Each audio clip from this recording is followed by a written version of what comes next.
Debbie looking to Jared Stearns, who makes the catch and scores. What a burst! Trayvon Henderson, as advertised, touchdown Buckeyes! This is Chasing the Natty, a college fantasy football podcast.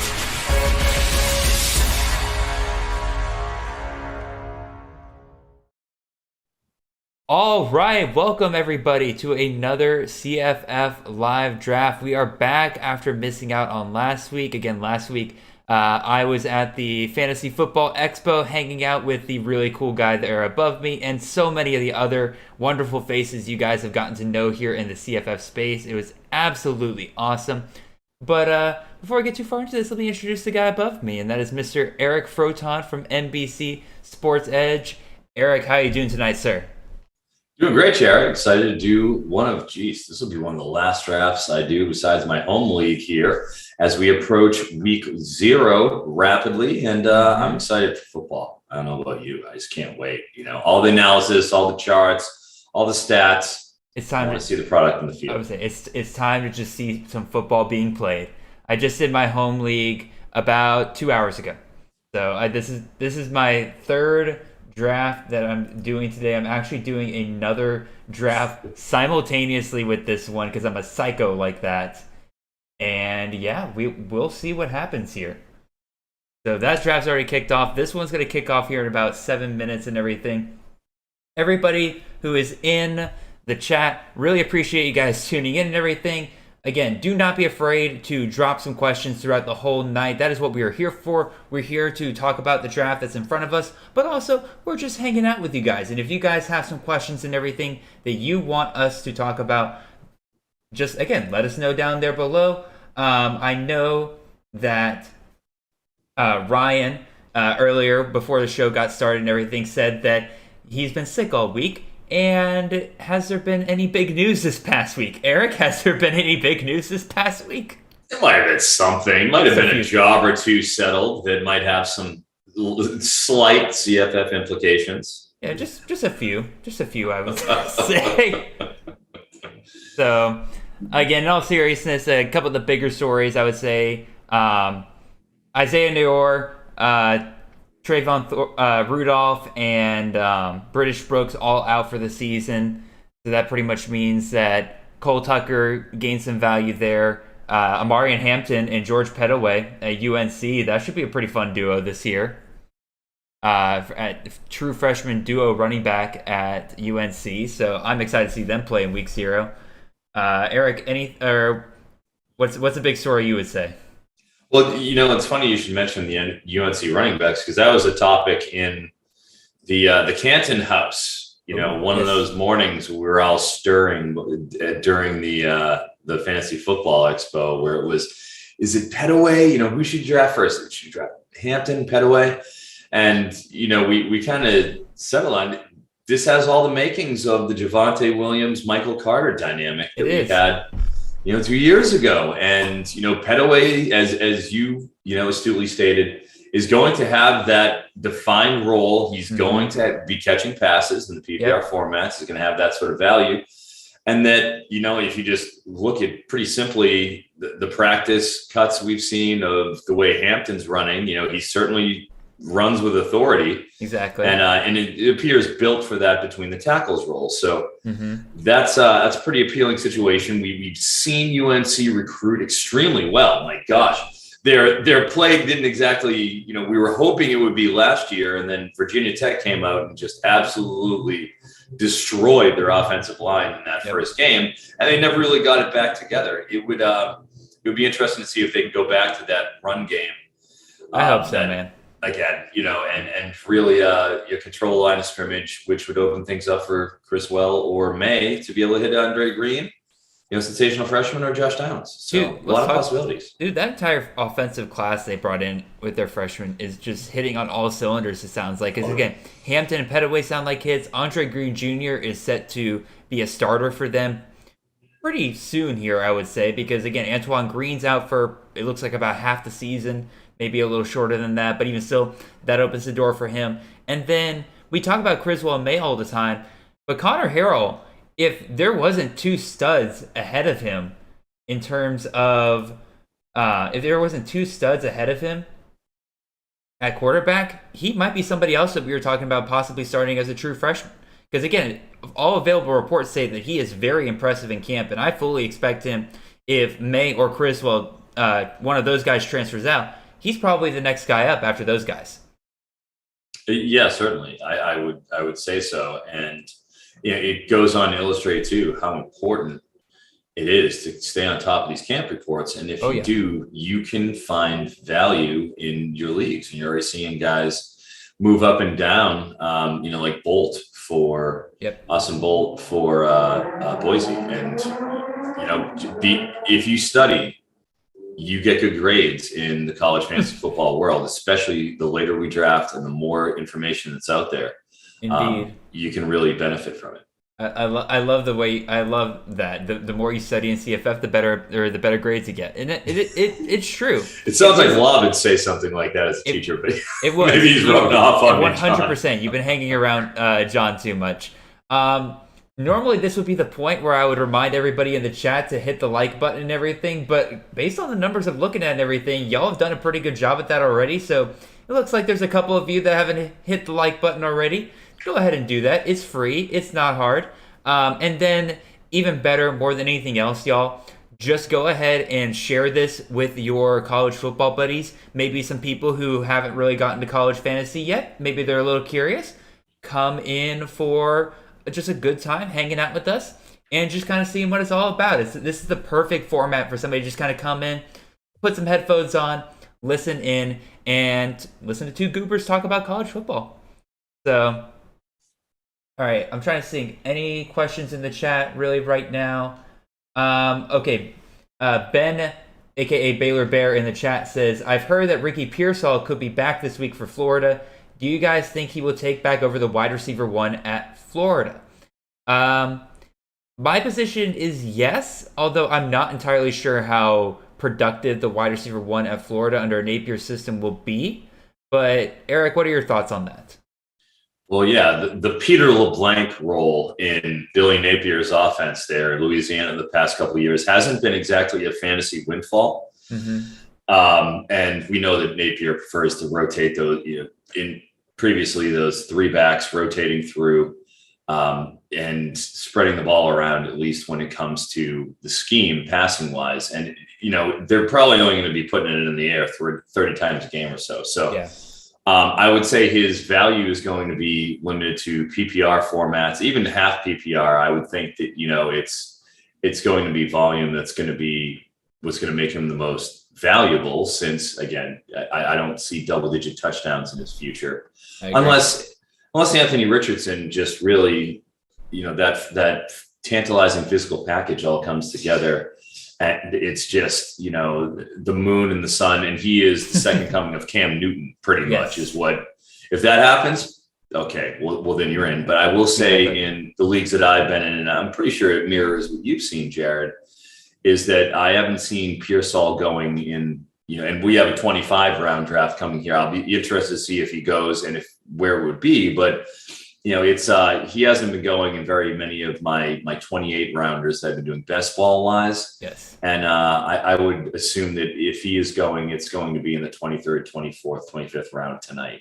Yeah. It wouldn't be I assume he'll go late if he goes at all. Real quick before we start in about 5 seconds here, you're going to notice that I'm going to run out the clock in this first pick, and that is because Fantrax decided to Fantrax, and somehow Bijan Robinson is already on my roster. I did talk to Dwight, who has our first pick. He already let me know that regardless he was going to go JSN with his first pick. I wanted to make sure that there wasn't going to be something that was needed later for me to switch over Bijan to his roster. But I'm going to take Bijan here. I might have gone a different direction, but just to make this easy and everything, Bijan's already on my roster somehow, so we'll just kind of go with it.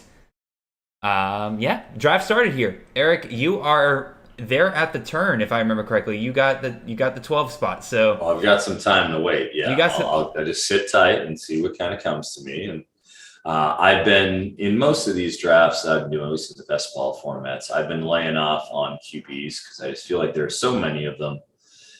So many offenses are really built around the premium quarterback. I feel like you can sit tight until rounds 6 through 8 and still get a very credible QB1. I had been doing the Quinn Ewers dance quite a bit, depending on value, trying to wait until he gets down there into the round 6 through 8 again range. Yes. And fortunately, sanity prevailed, and Hudson Card was not named the starting quarterback. I think we can all rest easy knowing that.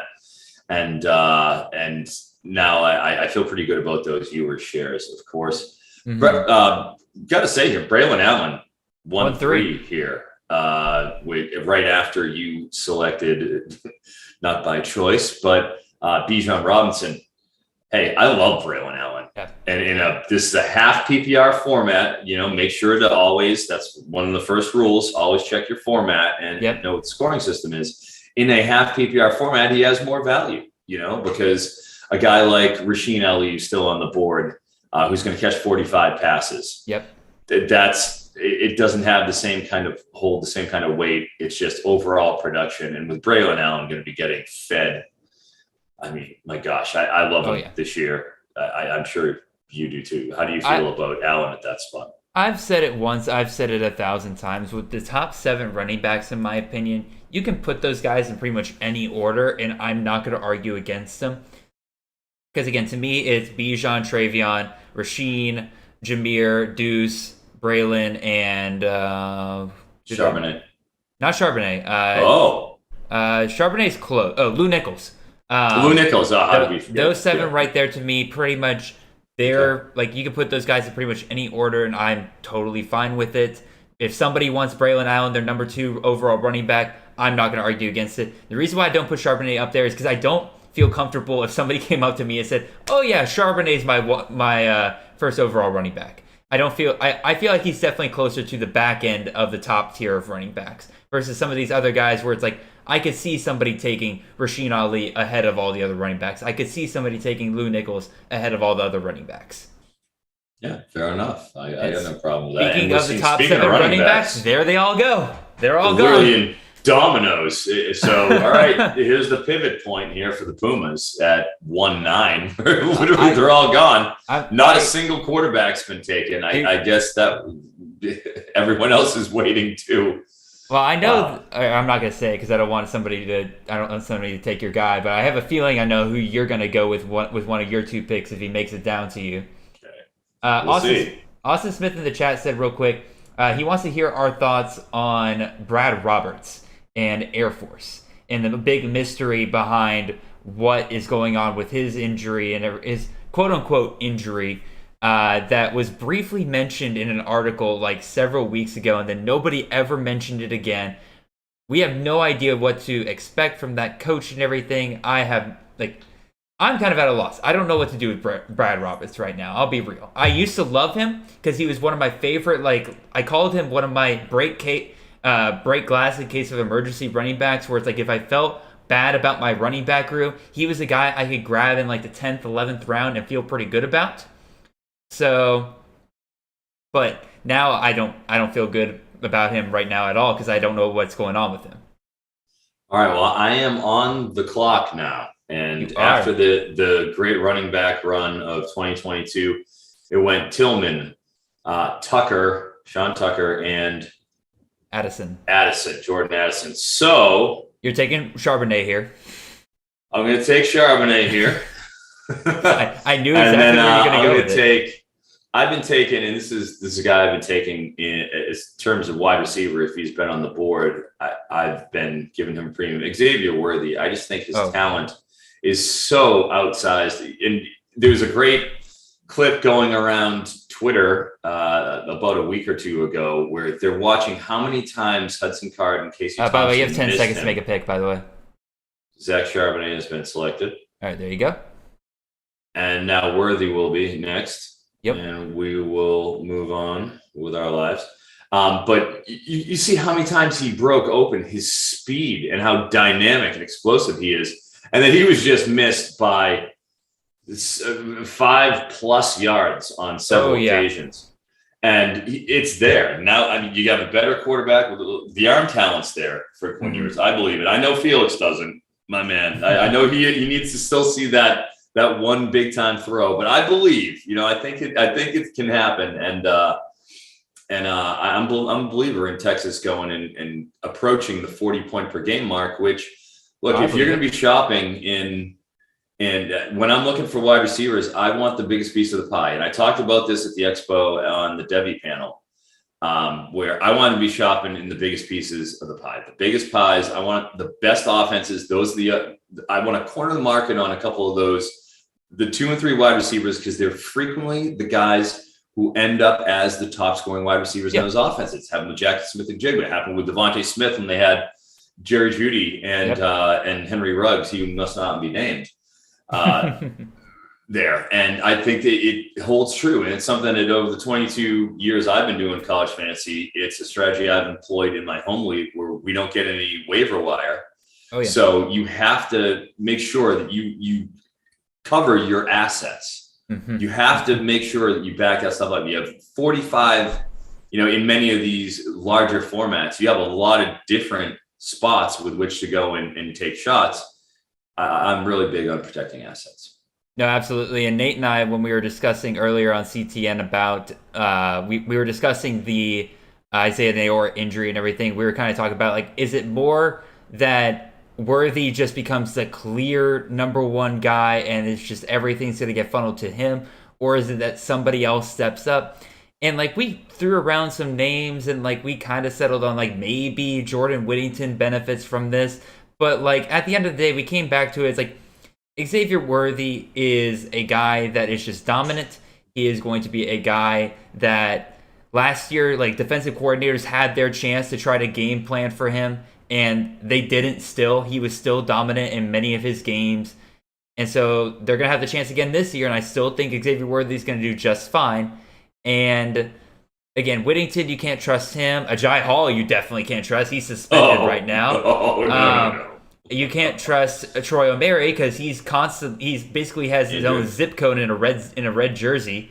I don't know. So basically, nobody else really stood out to me as like that next guy to stand up and take over for Isaiah Nayor. I think it's definitely going to just benefit Worthy coming here. Certainly. And by the way, we have seen since I took Charbonnet, actually, you could pretty much say finally saw some quarterbacks come off the boards. Quarterback coming off the board and just a wide receiver run. It's been all the second round has been exclusively wide receivers and quarterbacks. Still, Hendon Hooker. Dang, we're 2 picks away from the end. I was really hoping. Running backs. I was kind of hoping that I could get Hendon Hooker there, but I've gotten this guy everywhere. I'm gonna keep getting him. Give me Miles Price, wide receiver out of Texas Tech. System play, number 1 wide receiver at Texas Tech for the Zach Kittley system.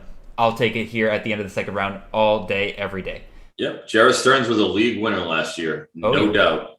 No doubt. 163 targets, something like that. Are you kidding me? So real quick, I'll hit some brief questions in the chat real quick. Somebody asked, how do we feel about Jabari Small, Lynn J. Dixon officially gone? Does not change my opinion whatsoever. Lynn J. Dixon, I don't think was ever really going to be a factor there. The other question here is, what do we think about Stanford's offense this year for fantasy? Are they only tight end and RB worth? Elijah Higgins has been a name I've kind of heard pop up over and over again from people who think that he might be somewhat of a value this year, but I've also yet to see him be drafted anywhere. So it's definitely a name that people kind of throw out there. But again, E.J. Smith, Ben Urosek, those are the guys you're going to want out of that offense. All right, it's coming back to me quickly here. A.T. Perry, pretty much every time now is going off there at that 2-3 turn from what I could tell. Definitely a drop from the first round that he was just a few weeks ago. But now, like back end, second round, early third, I think that's kind of a fair range to go. That's kind of where, like, if my rankings played out in this, that's probably, I considered taking him. Again, it's just Miles Price to me was the better value on the board there. Oh, that's a pretty easy call with Griffiths at under center.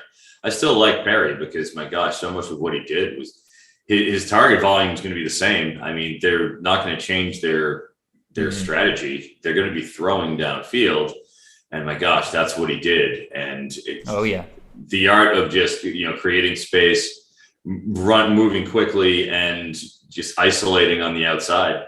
Mm-hmm. That's always going to play, and he's still going to get those shots. So, hey. You got to remember, Sam Hartman threw the second most deep balls in the nation last year. It was Bonner who threw 100 and Sam Hartman threw 99. So even though it's not, they're still going to throw. It's not like he has this golden arm, Sam Hartman. All righty, we got some value left here on the board, and there's so many options I could take this direction. But I think what I'm going to do is I'm going to go back to there's a wide receiver on the board I really want to take here. Because it's half PPR, and I have a much harder time finding value at running back later in these drafts than I do wide receiver. I'm going to pivot to wide receiver. Just go ahead and take a guy off the board here that, according to Nate Marquise, I shouldn't, but Tavion Thomas, running back out of Utah, I'll go ahead and take him here and then solidify my top 2 running backs. I'm feeling good about that. I'm going to tell Chris Moxley, all right, because I know I've read his Tavion Thomas article with his chart about it. Thomas doesn't get, I want to say he's almost dead even in terms of yards over team average, where he just gets what is blocked. And you kind of see that he's powerful. Don't get me wrong. He's powerful, but he's not elusive. And, we got a lot of talk about Jalen Glover in camp. So I'm curious to hear about that. It's just in terms of Tavion Thomas, though, hey, 21 touchdowns, you know what I mean? And it's Utah. And they run the ball, and they bludgeon you with just run after run. And I'm not third round. He was going in the early second round in, April, May. So it does reflect the value of him, getting him all the way in the second, the beginning of the third round, where that certainly wasn't the case before. I agree 100%. And I'm looking at, there goes our first tight end off the board. And again, Quentin Johnson was actually Quentin Johnson at 3.8. Oh, he was who I was considering at 3.2. Again, I feel better about getting wide receiver value later, and so I miss Quentin Johnson there, but it's all good. I think I'll be okay. I'll find some value at wide receiver later. By the way, quite a few more people in the chat now, or in the watching the stream now, than we had at the very beginning. So. Just a real quick reminder, hit the like button. Real quick, real easy. It just helps us get in front of the people, gets us on their dashboards in the front of YouTube of the people who would be interested in this kind of stuff. So let's do it. I see Moxley in the chat, all aboard the J train, baby. That's what I'm saying, Moxley. Oh yeah, check out that podcast, by the way. Dude, that's freaking Moxley, incredible. by the way, had an absolutely incredible shirt collection at the expo. Dude, have you a lot of Hawaiian shirts out of Mox. Dude, that's all he owns. That's literally all he owns. He's in South Carolina. He's got Hawaiian shirts. I love it, dude. That's literally is all he owns. He is. I love Mox in his wardrobe. All right. I'm up. Excuse me. I'm sorry. Yes, go ahead. No offense. I am going to stick with the wide receiver one of SMU. This is as far as I've seen him go at this point. I'm going to go with Rashee Rice here for my first selection. Pair up Worthy and Rice. I guess I just love those Texas wideouts there. I guess so. So I'll go with him. And then, looking at, we had Mims, McBride, and Evans all go right in a row. Those are all 3 good picks. Those are, yeah. I was looking at all 3 of them. I think they did a great job with all 3 of those selections.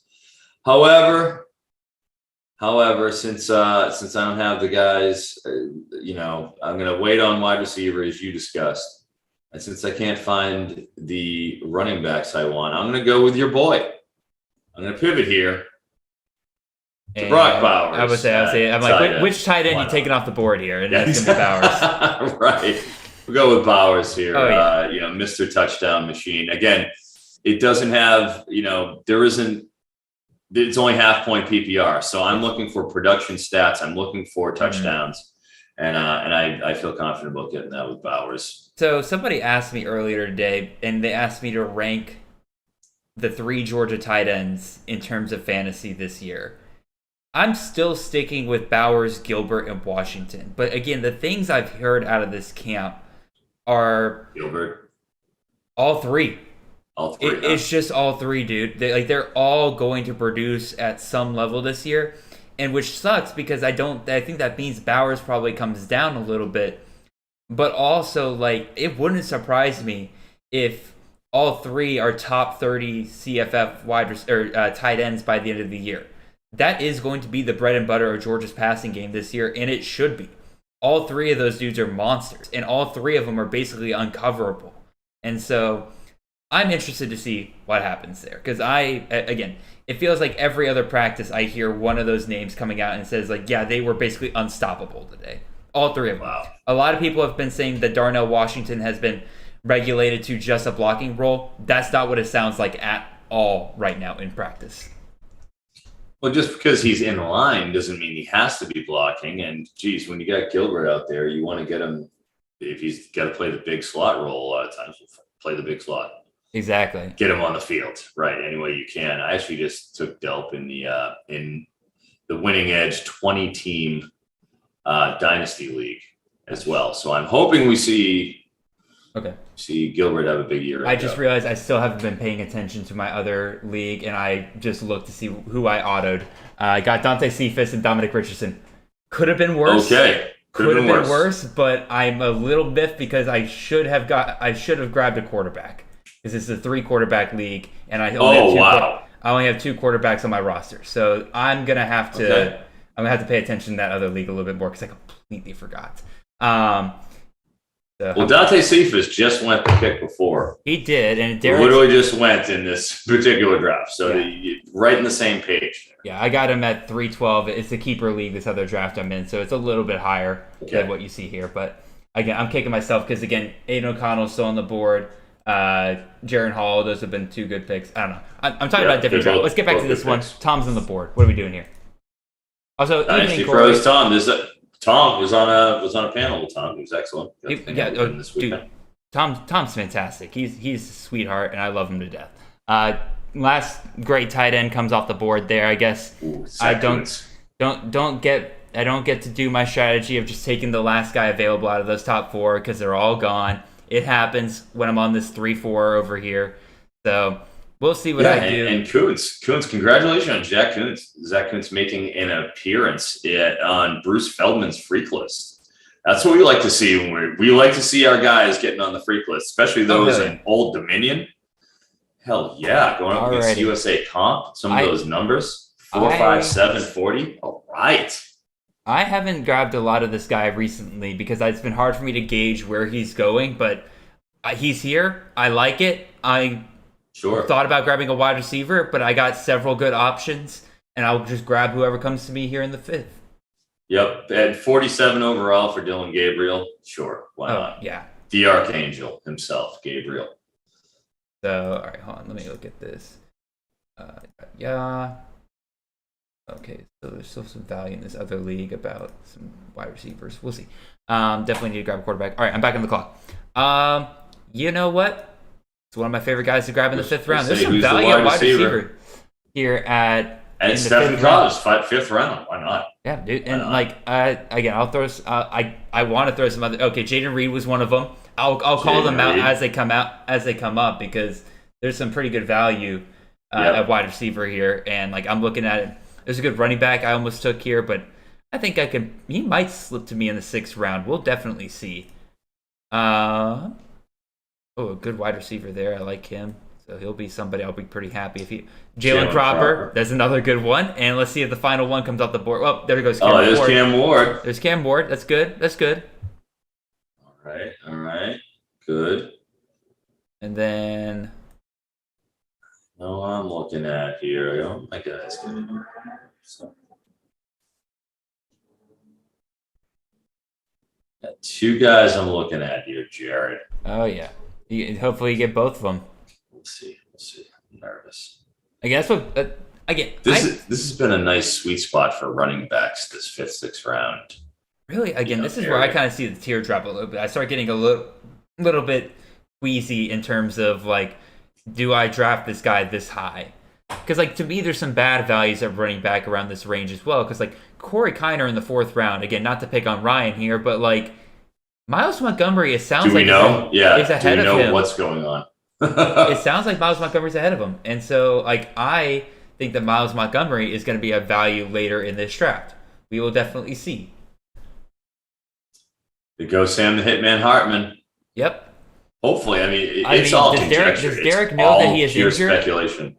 It's all pure speculation. I guess Derek thinks that he won't be injured that long or out for that long, so we'll definitely see. It's potential. Who knows? Austin Reed. Yep. Here he comes. I was wondering. He was one I was very interested to see when he would come on. And you know what? Everybody's watching that. I find it interesting that he is off before the actual quarterback for the Zach Kittley offense. Yes. I do find that a little interesting. Yep, he's solidified. Hi there, Yeet Yeet Boss. I get to say that is so much fun because there's a guy in my chat whose name is Yeet Yeet Boss. Yeet Yeet. Yeet Yeet. So, all right. Yeah, trying to multitask here. All right, so Frank is on the board. Wonder if he is tilting over that court on that Austin Reed pick. All right, Zakari Franklin, another great pick in the 5th round. Zakari Franklin, yep, a lot of 5th round. That's right where he's been going, is the 5th round in all my draft. Like, it's somewhere in that range. The later you get him in there, the better. Mm-hmm. No problem there. So, yeah, it's interesting. After I make my selection, I'd like to talk about, expand a little bit on the running backs available here. Yeah, once we figure out, all right, okay, so Derek turns out did not mean to take Sam Hartman. That was an auto pick. Said Fantrax to give him trouble. I believe him. I believe him too. So, Zay Flowers in the 5th round. He has asked for Hartman to be replaced with Chris Rodriguez. Give it to him. I got him. That's fair. I'll sit here and wait. It's my pick. I am on the clock another one, so I got to pay attention. Okay. All right, Clay Millen, go here, and then go.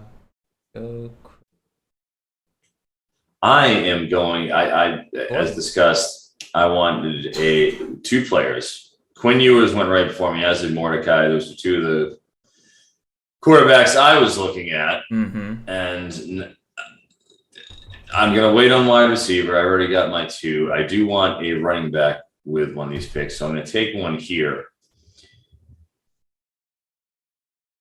Donovan Edwards is still available. I'm going to have to take him in Michigan. It's either him or Keaton Mitchell. That's a good pick right there. But as far as value goes, the very end of it's pick number 60, and this is best ball format. I'll take him. I'll go with Donovan.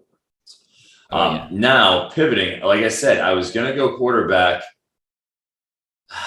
I just don't want to right now. I'm going to have to bow out and wait and sit tight a little bit because I just feel like they're all kind of the same right now. Like I said, I want Ewers or Mordecai. Neither of them are available. I've been doing a lot of waiting on the QBs and trying to strike later. So I'm gonna double up on running backs here. Okay. There's one that's a screaming value to me right now, and I'm curious if you get him. Yes. Well, I'm going to take my particular preference, and that's going to be Keaton Mitchell for ECU. Okay, that's a good pick. I'm curious. When the guy gets picked, I'm curious here. You think is the screaming value? We'll see when he gets down here again. Maybe here. I'll get Kamara Wheaton just went. Kamara Wheaton, we've heard reports on him first. A couple reports out of camp. One that he's weighing in at 180 pounds. It's not something we ever want to hear. And then 2 that he's been a little dinged up. That very nice I said, by the way, was a sarcastic. In case anybody was wondering. Of course. But also heard he's a little dinged up in camp. They're kind of taking it easy on him. Yes, and we could see more Trey Siggers than we anticipated in the early going, at least. Mm-hmm. So, we'll see about that. Of course. Yeah, I took him in my home league. I took him near the end of that draft because it's a smaller league. There goes Singleton. Oh, my God. Wait, hold on. Okay, he's the 4th running back on his team. I kind of get it. There's the value right there. Dominic Richardson. Running back out of Oklahoma State. That is no problem with that. Screaming value. Absolutely a smoking deal. I love Dominic Richardson. I have many shares of him. And I think he's awesome. Oh yeah, dude. He might be one of my It's the Oklahoma State running back. Like you want the Oklahoma State running back. Exactly. You're absolutely correct. I have Bennett. So Bennett's interesting to me because Bennett goes so high in the sixth round, fifth, sixth round, and everything. And Reese White going fourth in some, yeah. And Reese White goes so much later, and like, do we really expect Bennett to have that much more carries than Reese White? Like, I get it, he's a more explosive player. I think he's a more talented player, but to me, like, just from a pure volume perspective, I don't know if he's going to get you what you really want in the sixth round, and that's Frank's only his second running back he's taken. So, like, I always liked Bennett way more in a best ball format because, again, with Coastal Carolina, you're going to have to guess pretty much every single week. Is it going to be my guy that goes off for Coastal Carolina, or it's going to be Reese White? It's going to go back and forth for you. So, I don't know. That's just my thoughts on Bennett. Do you have a higher opinion on Bennett there, Eric? I obviously I like the offense, and it's, with Reese White, he was a guy who was a very attractive option coming into last season. Mm-hmm. So it's just a case where he got dinged up. I actually took him in the G5 draft, where it was a 16 team group of 5 only draft. I ended up targeting Reese White and getting a hold of him. So I was pretty pleased with that. Damn it. But what do we have here? Chris Thornton. Mario Williams back to back. Nathaniel Pete. See, that's the little tier that I think right now you're getting in the running backs is. Well, again, some of these guys are very big upside plays. Pete is an incredible upside play, but he also hasn't been practicing. Yes, and he's in obviously Missouri. We'll see what happens this year with Missouri. There's our first Florida State homer pick of the night. We got two Florida State guys in this draft tonight, and so I had a feeling they would strike here relatively soon. I make fun of them all the time. They're fine with it. All right, I'm gonna take another wide receiver here. I'm gonna take the Hippenhammer himself, Mac Hippenhammer, and I feel pretty good about that. 6th round. That's pretty much all I have to say about it. I like Mac Hippenhammer, and usually he goes around the 5th, so I'm pretty happy there. Tommy Harvey asked, do you guys think Elijah Young is worth anything? At this point, no, actually. Because it sounds like it's either Pete or bust at Mizzou running back right now, where it's like he is the only guy, as far as I can tell, that if he's on the field, he might be worth something. Otherwise, it's kind of a real big mess behind him. Yeah, you're better off just going Tavares Jones for dynasty purposes, and if that's there's the Division II running back they just brought in. I forget his name. It's like Shader or something like that. Apparently, he's doing really well, so maybe he might be something. I don't know. Yeah, for redraft formats, exactly. These unsettled running back positions, and it's funny. We spend the entire offseason trying to predict what's going to happen, and then week 1, the depth charts all get completely jumbled, and everything resets. It's crazy how this goes. But Tyrese returned to the 36 chambers there on the bounce back for the Peebles champ. Yes, Caldwell and Chambers. Okay. Yeah. Alrighty, sure. I'm looking at 2 running backs here. I'm thinking about going ahead and grabbing here because, 7th round, he's a value. Give me Christopher Brooks, running back out of BYU.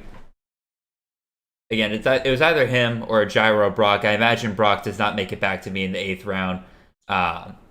Again, just 2 system plays. Brock, I'm a little bit more worried about because, again, of Cartavius Norton. Love Norton quite a bit. So, and it was surprising to me when BYU released their depth chart that Brooks was the running back, not only the first running back mentioned, there was no or next to his name. He is the guy, which was very, very pleasing for me to hear there because they got some because Lipini Katoa is another pretty good running back they have there. And so for him to kind of have separated himself already, I think it's a pretty good, encouraging sign. He's a pretty decent pass catcher. So again, Eric, as you know very well from Tyler Algier last year as in our matchup in the Kings Classic. You had to, didn't you? So I am pretty happy with Christopher Brooks there.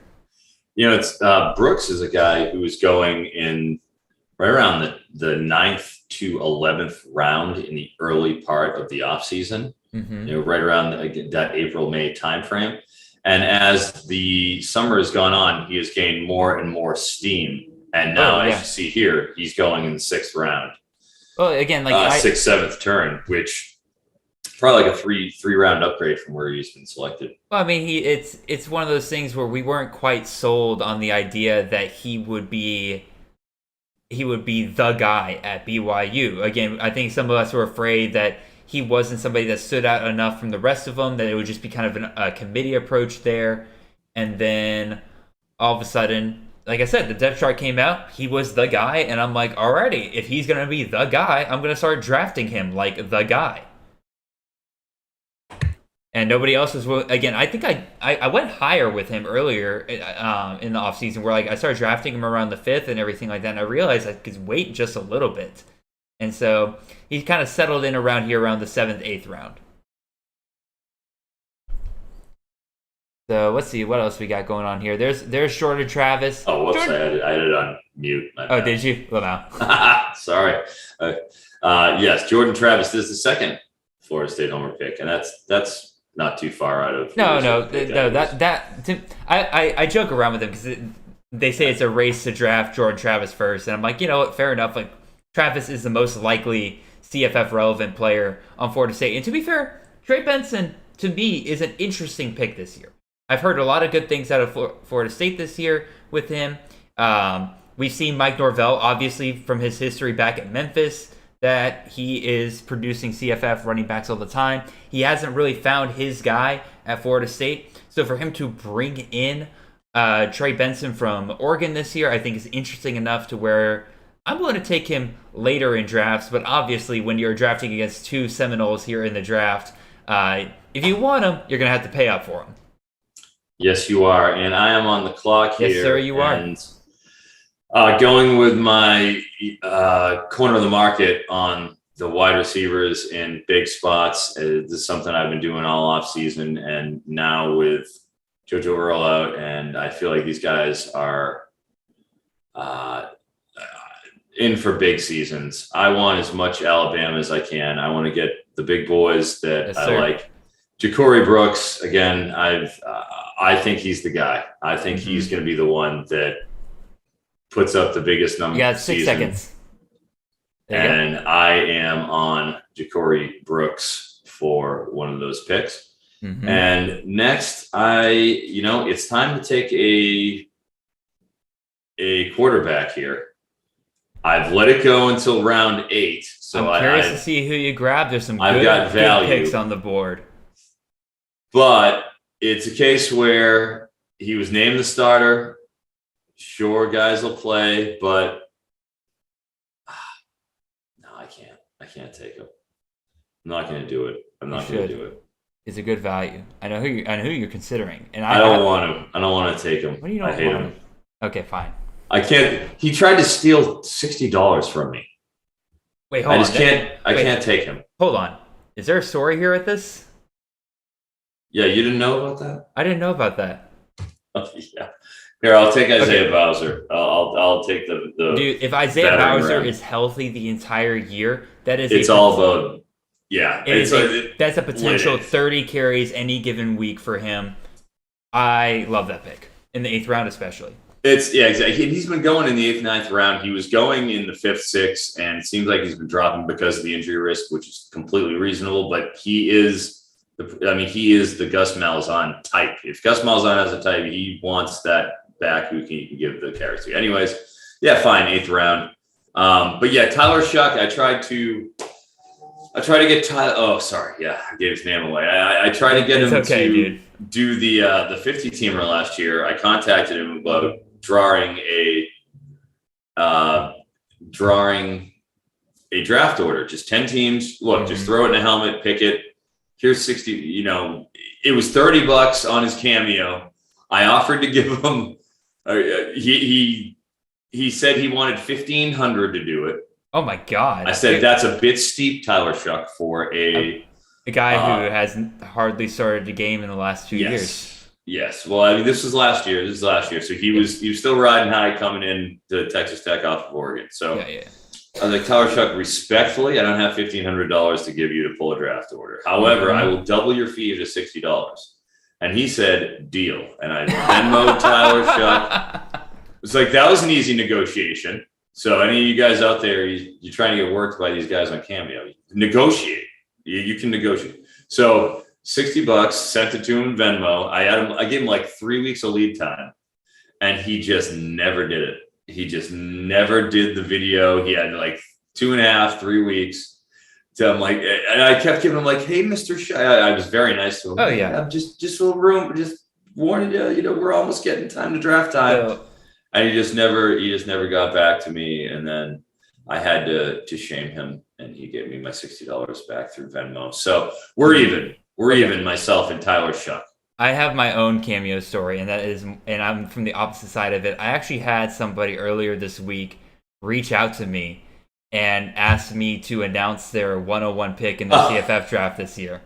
Yes, Jared, you're an influencer. Apparently, I am now, dude. I was like legitimately like, I kind of blushed a little bit when he did. I'm like, oh wow, people like actually want me to do this kind of things now. That's fun. But yeah. He gave it to me like a couple days in advance. We negotiated a price and everything like that.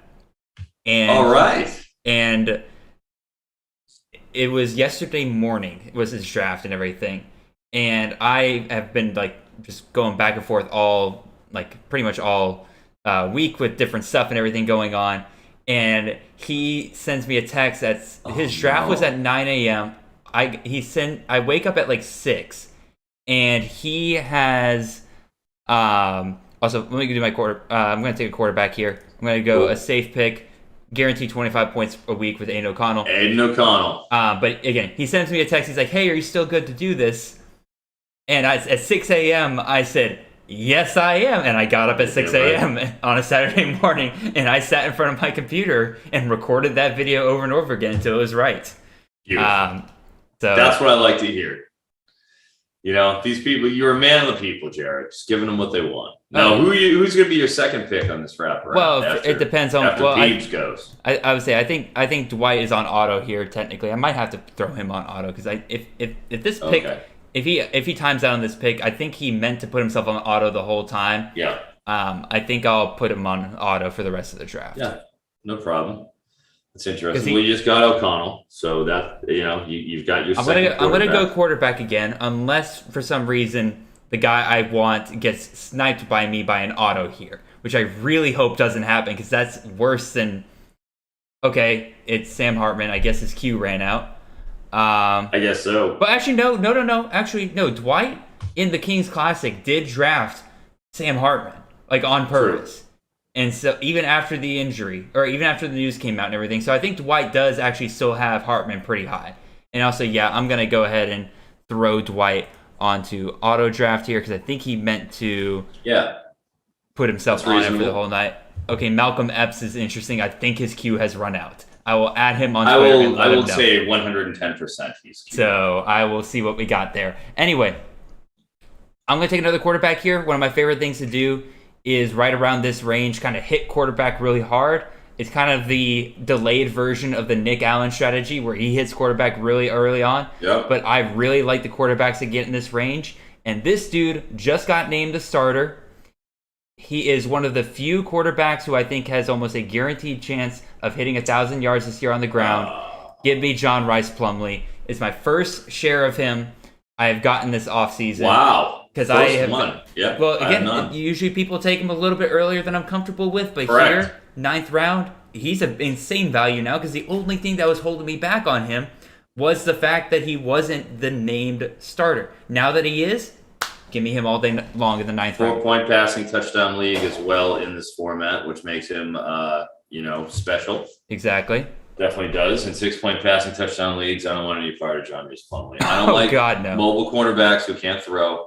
And they're more susceptible to injury. And that's the problem with him. That's why I feel like they're always vulnerable. That being said, Mikey Keene, he's John Reese Plumlee's not vulnerable. No, it's only going to be injury. Nobody's coming behind him. It's not going to be Mikey Keene. Hell, Timmy McClain might be the backup at this point. Yeah, exactly. Right, exactly. David Davis comes off the board. David Davis is one of my favorite values right now, dude. Good pick at 9.6. At the 9.6. Marcus Cooper at 9.7. There's some good picks going on right now. Good value. Good value in these rounds. That's the absolute truth. Marcus Cooper, again, 1,200-yard running back. Craziest thing is he's 5'6", and he doesn't catch passes. 1,200 yards. No receptions from Marcus Cooper. It's not how he rolls. Dwight, it turns out, was not on auto. He was helping his wife with something, which, good man. Oh, good Peebs. Man. I'm sorry, but no, Dwight, I'm serious. I'm serious. This is a money league. He's like, don't worry about it, like everything. I'm like, no. This is a money league. Let me know who you want to replace them with, because really the only downside is people have already been picked afterwards. You can't pick any of those guys, but I'll throw 2 guys up there for him real quick. Whatever, it's fine. Again, I try to help people out. I'm all about the mulligan. Yeah. We're all trying. Again, it's a $5 league. We're all here having a good time. No reason not to. God damn it! There goes Trey Palmer. Yeah, well, you were having a good time. Yeah, I say there, and there he goes. So again, Trey Palmer, absolutely, and we get to watch. I was doing my week 0 homework today. My deep dive on that, and it's like, hey, Ireland, Northwestern, week 0. We're gonna get to see them. Alrighty, real quick. Dwight has given me his 2 picks. He's going to switch out Sam Hartman for Anthony Richardson. And then instead of Malcolm Epps, he is going to do a very good pick, in my opinion. And if you want to know why this is such a good pick, in my opinion, you'll have to listen to tomorrow's CTN episode when we discuss Western Kentucky. But Joshua Simon there in the 9th round, I really, really like that. And like I said, there's some legit reasoning behind that as to why he could be absolutely insane this year. 2 touchdowns in week 1 last year, and he got hurt. Yeah. And 73 yards along with it. Yeah, absolutely. They're big plays. Dude, he is legitimately already one of the best players that they have. Like, before the Kitley system even got there. And so he just got brought up with that system. I can't wait. All right, well, it is, I am on the clock. Adorable Adrian Martinez just went. Kansas State as a place he belongs. And let's see here. Let's see. I think I got plenty of running backs. I'm so glad to see Adrian Martinez getting drafted here in the 9th. His upside's way too much in that Kansas State system. Yep. It's absolutely correct. And Skylar Thompson didn't run much last year. He was more like, he threw way more than I think they're going to see that offense kind of being more traditional this year. Oh, yeah. That's what we all like to see. I am going to take, as is part of my strategy, I'm going to take Tyler Harrell because I want Brooks and Harrell. Now I know I have a lockdown number 3 wide receiver.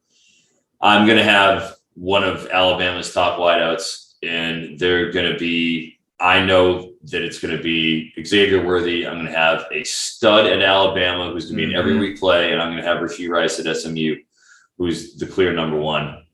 So I feel great about that, being able to do that in these later rounds, especially with Earl out. It's going to be Brooks and Harrell. Like that's been my deal for the best balls, and I love it. Well, I've heard Harrell is behind Brooks at the same position.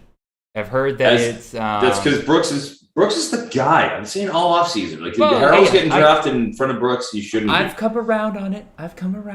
Again, especially with Harrell getting banged up. To me, I legitimately do worry about guys in competitions when they get banged up in fall. Because to me, those are some of the most important snaps you can get in the entire offseason leading up to those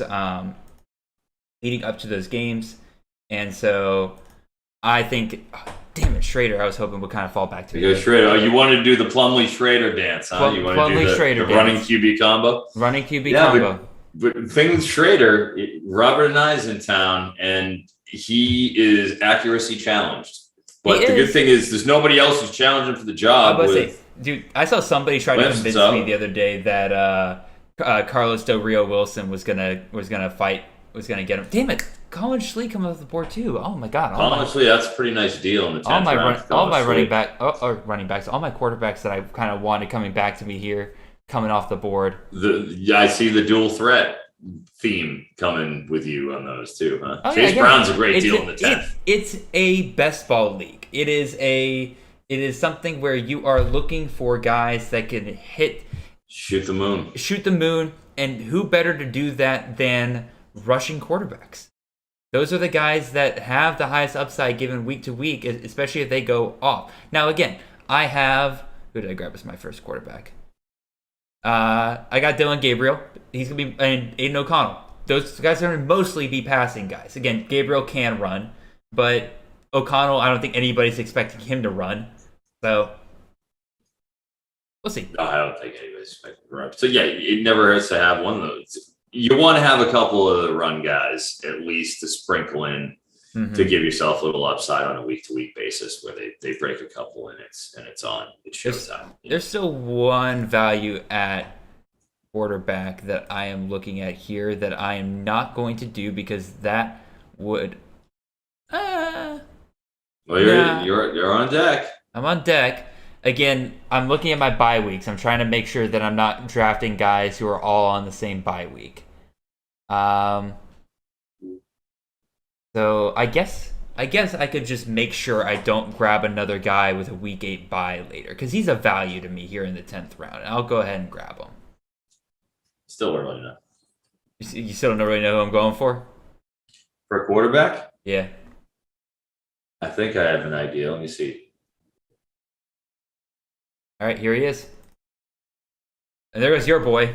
Yep, that's exactly who I thought you'd take. Yes. Yep. Up there goes. Oh shoot. Tables again. Oh shoot. Nope. That's my bad.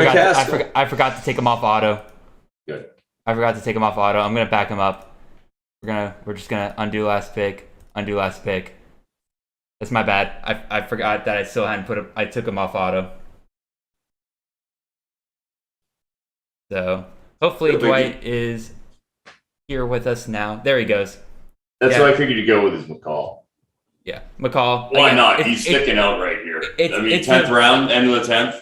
It's a value. Like, I probably could have gone a different position here, but I feel pretty good about a 3-stack of quarterbacks right there. O'Connell, Plumlee, McCall. And now I am going to make the pick and try to set the value here for this guy because he has skyrocketed up in value to me after this last week in the news. Give me Amarian Hampton, running back at UNC. Amarian Hampton. There he is. And he has skyrocketed. We talked about him. Yeah. Why not? Yeah, why not? Again, 11th round, sure. 11th round, probably going to be the number 1 back at UNC this year if they are truly able to recreate the Thunder Lightning role that Williams and Carter were able to do just a couple years ago. Why not? That's going to be insane for me. 35 point per game offense last year, 41 the year before. Why not? Yeah. Why not? I mean, there's only going to be 20, 25 offenses tops that average 35 points per game. Yep. Get as many guys as they can. And Phil Longo will be one of them. Absolutely. There's just too much talent on that team. Mm-hmm. God, let's see. True freshman right now. Jealous. Raheem Sanders, who's been running as the 1 in Arkansas. Well, he by hasn't. Tom Harvey. It's been him and. Well, the weird thing is that apparently Raheem Sanders has started working in the slot more. Oh, now he's in the slot. They have moved him to slot for a little bit, and it's the true freshman. What's his name? Hold on, let me see if I can find him real quick. I know what you're talking about. The true, yeah. It's the true freshman. It was Rashad Dubinion. Dubinion. Apparently, he's getting run with the 1s along with Dominic Johnson, and then apparently Raheem Sanders is being split out to slot quite a bit. Just doing everything. Okay. Doing everything, which is either a really, really good thing for his value or a really, really bad thing for his value. Indeed. So I personally have stayed away from. And it's an indictment on the wide receiver core then too. I mean, you got Jaden Hazelwood in there. I haven't seen him being drafted as much in best balls recently. He was getting it, like probably early teens in the early ones I'd seen, and that has ceased. Yes. There's been no Jaden Hazel with it. No, it is that has definitely slowed down since then. No more. I love Allie Jennings at 11.8. Keaton Thompson 11.7. Okay, I mean, I know everybody's off the Virginia offense, but man, he's a much better. Good. He's a good player. He is a much better value than Dontavian Wicks. That is where I will say with it. I'm not a big fan of the UVA offense this year, but if you're gonna grab a guy, if you're gonna grab a receiver out of there, get Keaton Thompson down here in the 11th round rather than reaching up for Wicks. Where did he go? 4th round. Yeah, I'll take Keaton Thompson this late. Talia just went 11-10. I'm on the board with only one QB, and this has been a pretty good run of QBs as we've discussed since I took Dart. Again, shooting for the moon. Dart had a great practice report. He had 200 yards and 2 touchdowns, while Altmaier, faltered. Obviously, they've been shuttling, but I think Dart wins out, much like yours did. And again, it's the 10th round.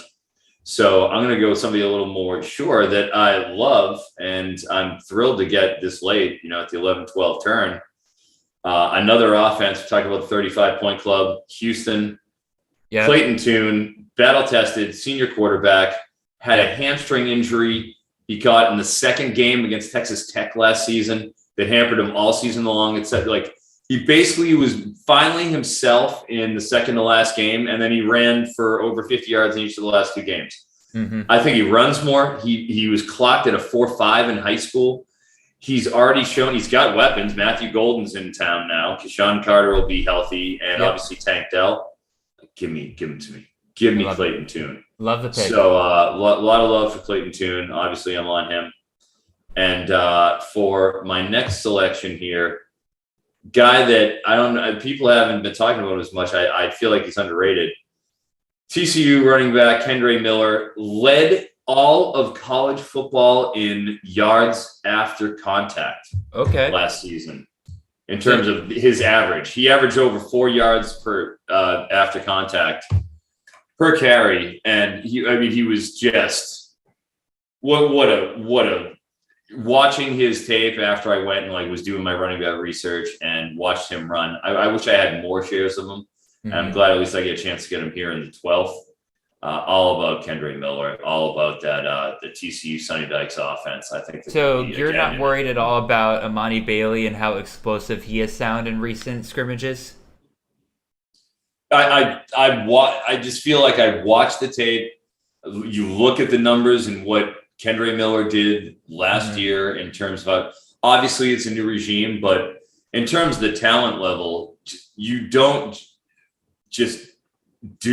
lead the nation in yards after contact and put the kind of game film I feel like he put on out there and get passed by Bailey. I feel like they could have a co-role, but that's such a prolific spot with SMU. I feel like they'll be in the 35-point guy. I feel Sonny Dykes has done it everywhere he's gone. He turned Cal into a potent offense. Oh yeah, it's almost impossible. The golden Davis Webb era of Cal.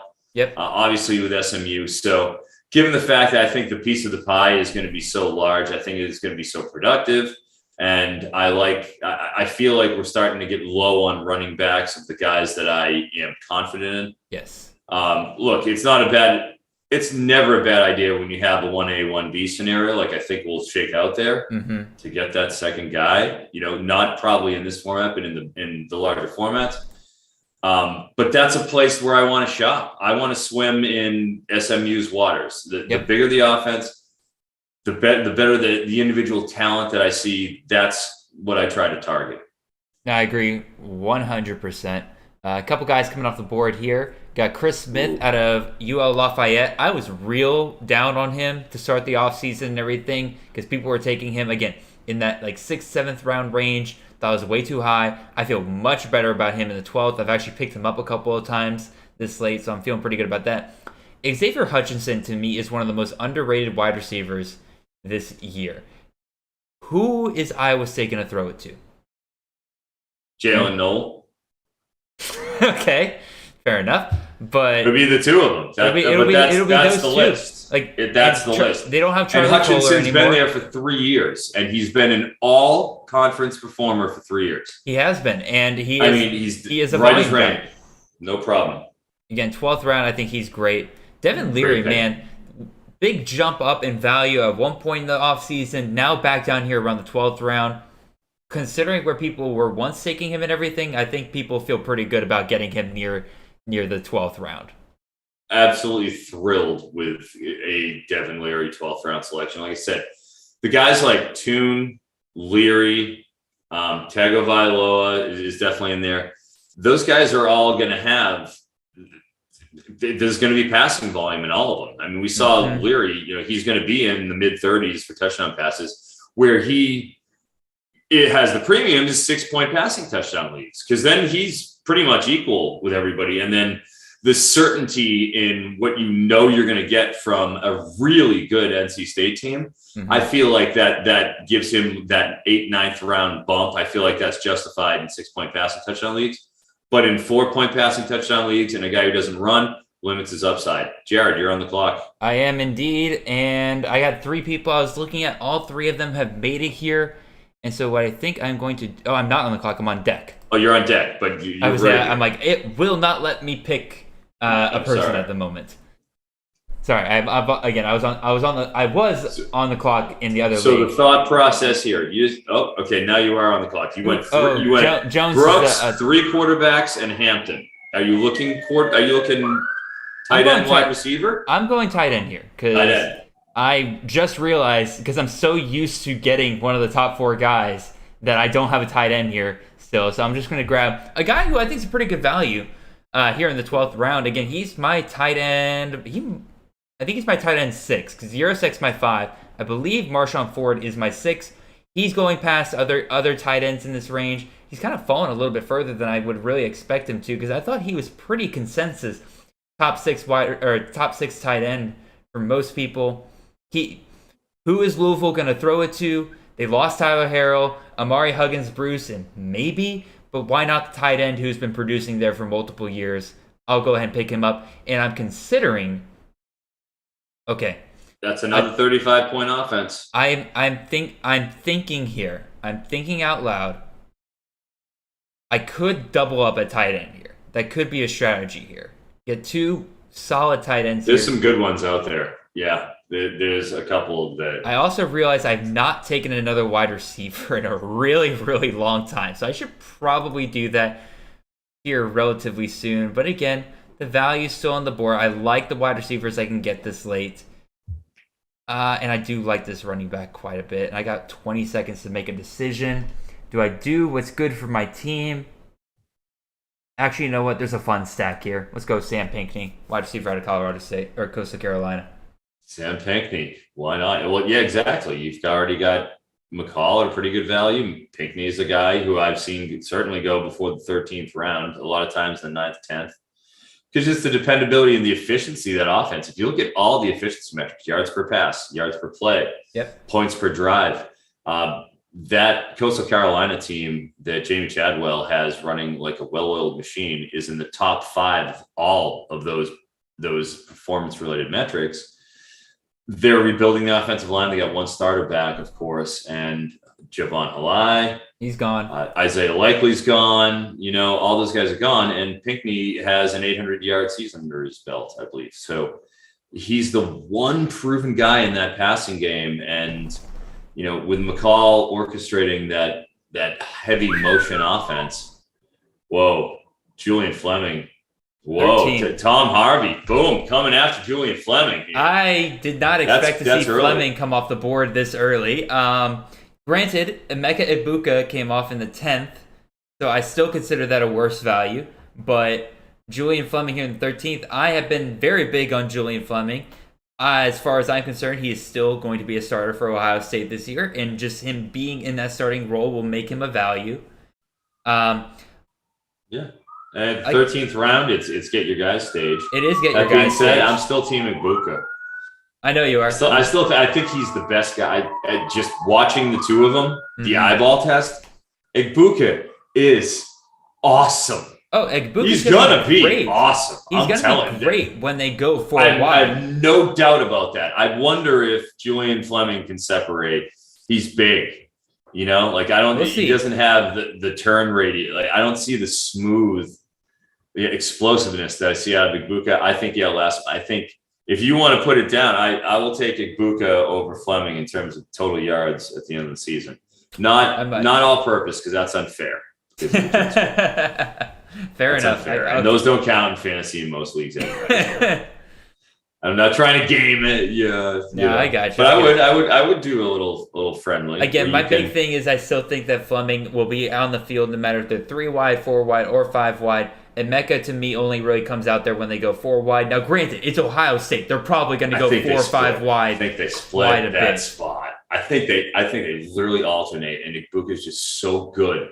He has to play in the big spots. Well, what's the other one's name? It's seniority. I think there's a seniority play. I can smell. Oh, there is, and from everything I have heard, it is like I know he's good too. Fleming is almost like a glue for the team. Everybody has said that he is a guy who is a culture fit. He is a guy that is a leader in the locker room. He knows that he hasn't lived up to what his high school billing says. He's been working hard. That's part of the reason why I think that they're going to keep him out there, is because they know he has been working as hard as he can to try to live up to the lofty expectations he had coming out of high school.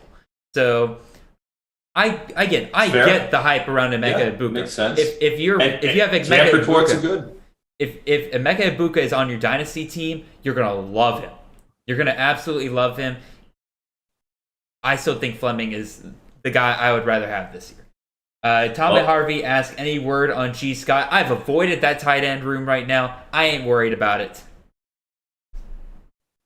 G. Scott, I haven't heard much. I loved him coming out of high school. I just, for the record, I thought his tape coming out of high school was so good. His feet, I believe in him. I believe in his talent. I think he can be good, but the role in that offense has never been prioritized in terms of a tight end. Yeah, that scares me. You know, like Ruckert's an NFL tight end, obviously. You know, for the Jets, and he barely a blip. You know, it's just exactly here and there, very spotty production. It's hard to project. I just took Caden Prather, West Virginia. He was awesome in spring, and they were just peppering him with targets. I am a huge Caden Prather fan. I even think for C2C, he's relevant. And another guy, hey, I in terms of, I did a big quarterbacks article. I did the top 40 quarterbacks. And in terms of guys that I watched that I think have arm talent, can handle a rush, stand and deliver, throw across the middle with accuracy. I really like Jaron Hall for BYU. I wish they threw the ball more. I think that's why he's available here at that 13-14 turn. I've seen him going in that 10 to 12 range more. I feel like this is kind of a good deal for him. As a QB3, I think that's an exceptional deal because he does run. He will put up about 500-600 yards of rushing value for you. And he was actually a pro baseball. He was drafted, MLB, and has a serious arm. I liked what I saw him in terms of like I said, throwing across the middle. I saw him make some really nice tight window throws, and just analytically, I'm a fan of Jaron Hall. I hope they'll throw the ball more than 30 times a game. Because you have to be so efficient in order to make that work, I agree. That's why he's in the 14th. Hey, it's a good pick there. Payne Durham was the other person I was actually considering instead of Sam Pinckney. I was thinking about just doubling down a tight end there. And he's always somebody that's been interesting to me this offseason because we all debate who's going to be the wide receiver 1 at Purdue this year and who's going to be the wide receiver 2 because both can be productive for Purdue because they pass it enough times over there. But everybody kind of forgets about Payne Durham. Dude is been there for a while. He has produced for them in very big spots. Why not him be one of the top 2 options? If none of the other guys are really stepping up, we'll definitely find out.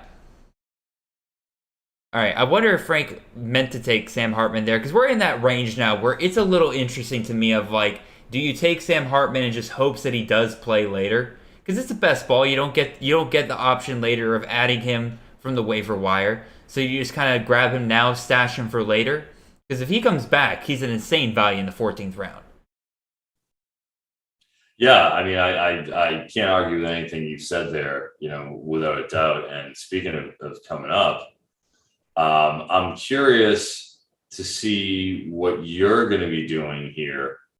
There's something fun I could do here. Yeah. You've got a couple angles, ways that you can go. You went with 3 wide receivers in the first 6 rounds, and then you laid off, and you got Pinkney. I could hit need, which is wide receiver, but again, there's a value on the board that I want to take so badly, but part of me just kind of wants to see where he goes. If it's not taken by me, okay. If he's there in the 16th round, I'm taking him. But I'm going to do something fun here, I think. So first, I'm going to take Jeff Foreman, wide receiver out of Arkansas State. Ooh. And then Dwight's going to make his picks here real quick.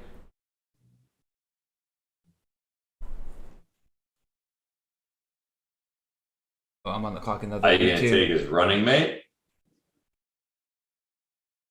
We're going to find out now, aren't we?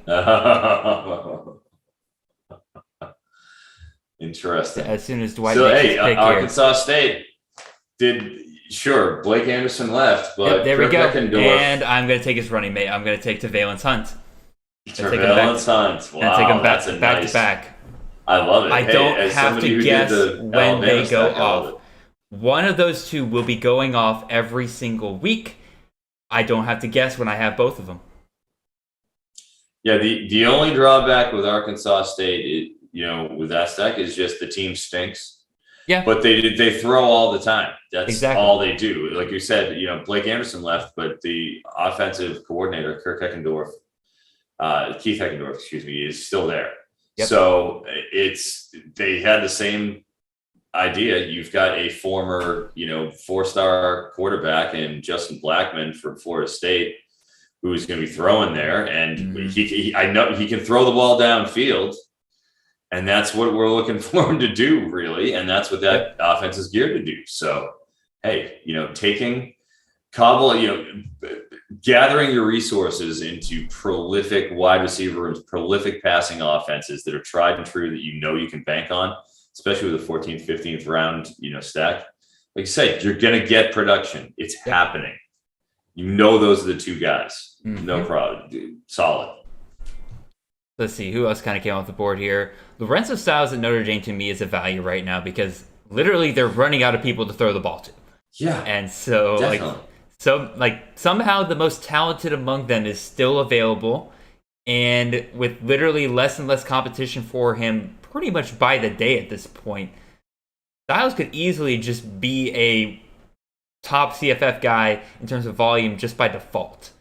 Who else came off the board here? Michael Ezeki is a tight end wide receiver hybrid for UCLA. We have seen UCLA do really, really well with tight ends to the pass. Why the hell not? Gavin Bartholomew was a top 40 CFF tight end last year, which is impressive when you consider the fact that he was the tight end 2 for his team. There's my boy who finally came off the board. 15th round, Dedrick Parson is an insane value. I feel really bad for not taking him at some point this draft, but I love that value in the 15th round. All right, so tell me about Dedrick Parson, what you see with Hawaii and what you expect from him under new head coach Timmy Chang. So under head coach Timmy Chang, I expect him to utilize his weapons. He's going to pass a ton. There is no doubt about that. It's a good thing that Dedrick Parson is probably, even as a running back, one of the best pass catchers that Hawaii has, at least proven pass catchers that Hawaii has on their team. There has been talk a lot at camp that he is going to fill a Calvin Turner-like role for them at times for this year. And in addition, dude had, I can't remember what the exact yards per carry he had last year, but it was a very efficient on the ground. Hawaii plays a very, very soft schedule. I really, really like him, and he's being incredibly underrated by the betting services right now. Again, Prize Picks has him as an over-under of 10 fantasy points for their game against Vanderbilt.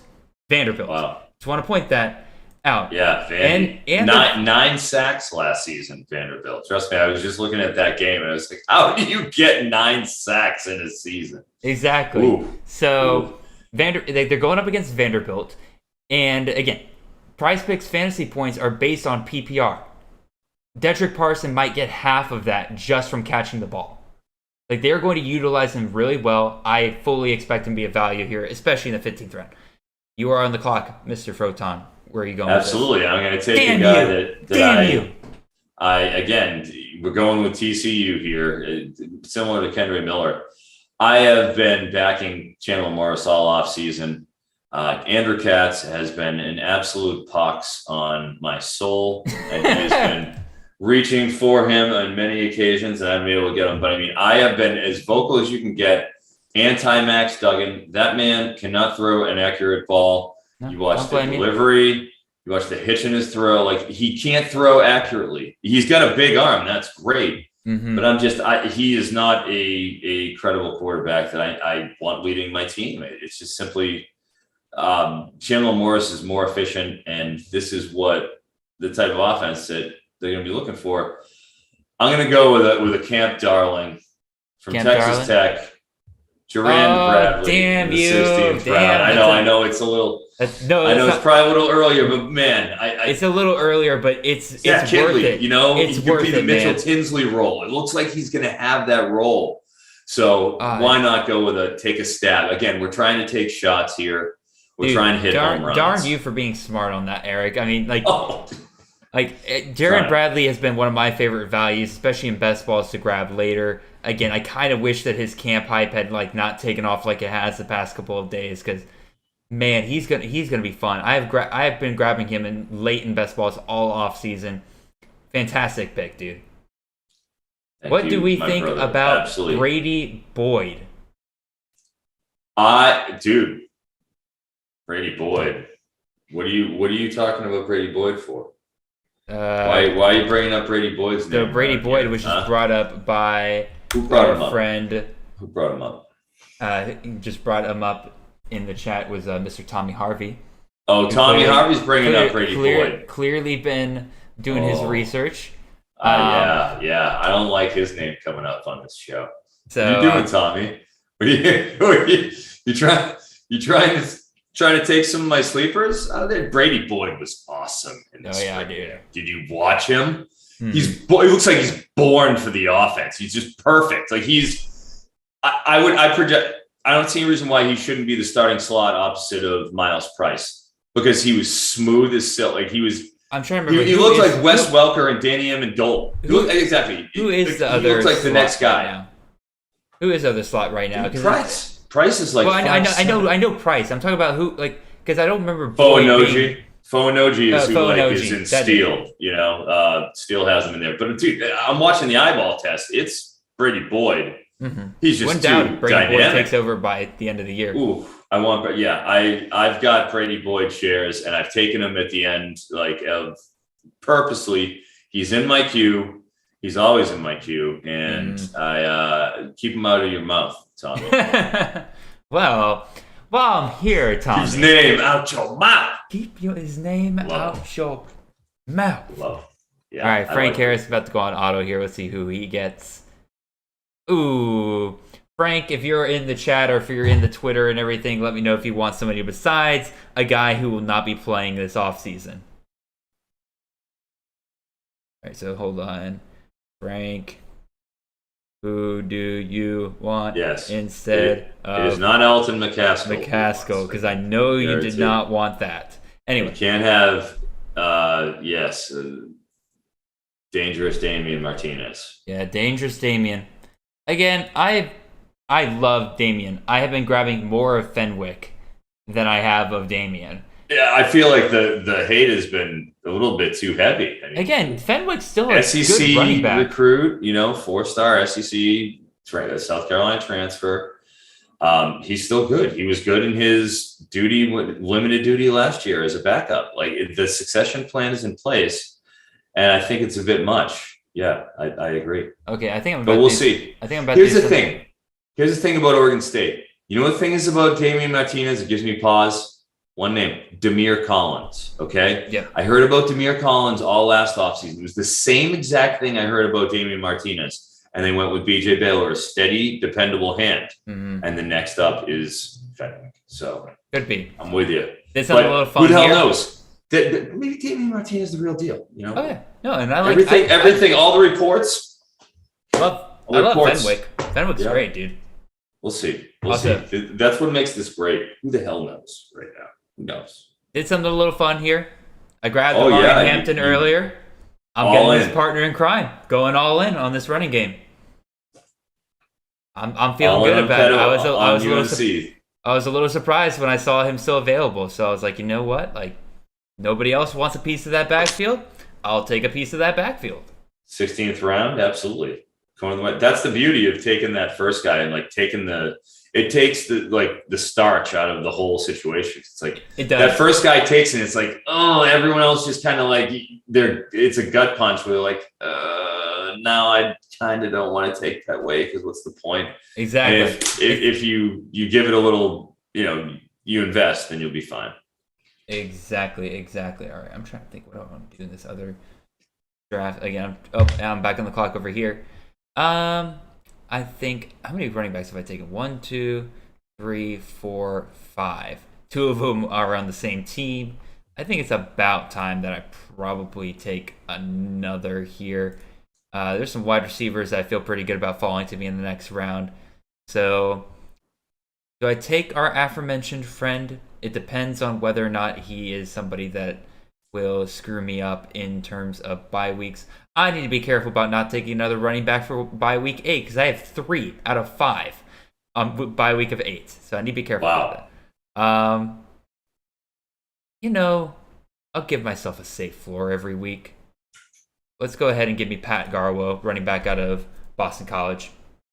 Safe floor. Dude's going to get 200 carries. 1,000-yard back in the 17th round. Exactly. 1,000 yards. 1,000 yards. He'll get it.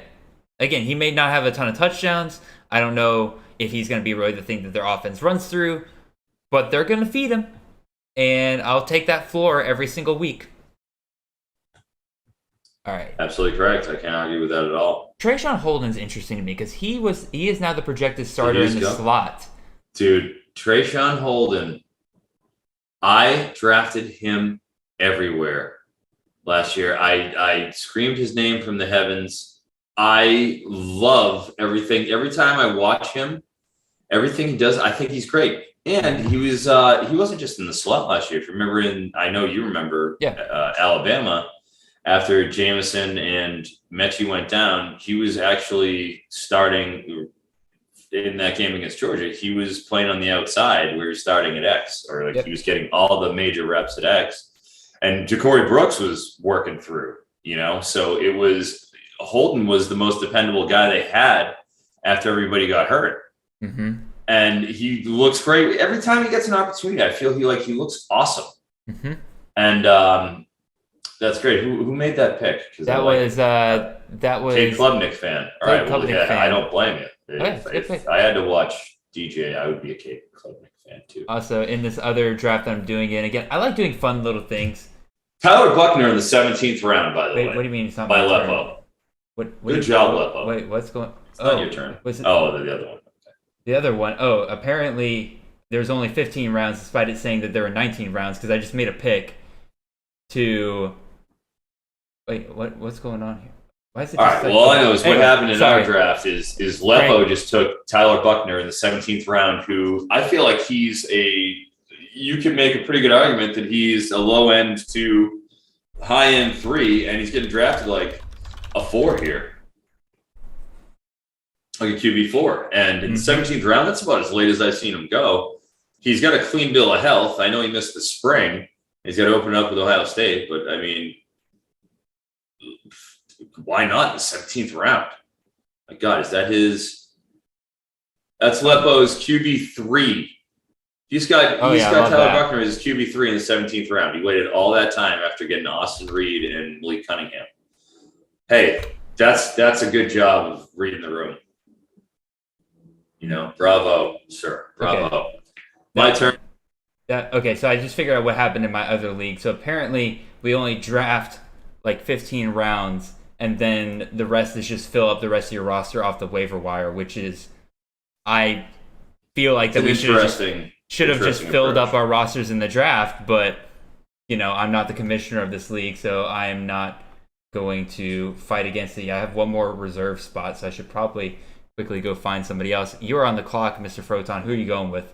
I am on the clock. I'm looking at a wide receiver here, and a guy who has already proven to be productive in the system and has sounded pretty good in camp. And I like having the interior guy.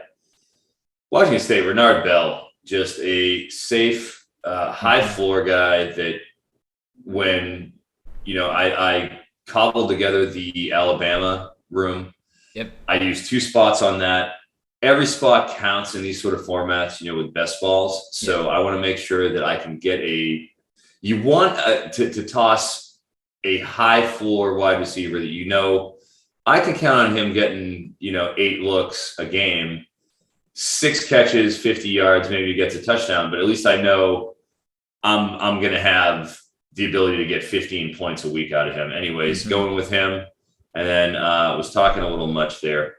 But I also want to go with the legend's son, Frank Gore Jr., still available here in the 18th round. Yes, sir. Hadn't taken a running back since Kendra Miller. Wanted to make sure I get a good, solid guy. And I've just always been a fan of – I like Southern Miss for whatever reason. I love their wideout. I love Quez Watkins. I like their wideout this year. I will not name, but I like him. I love Tim Jones.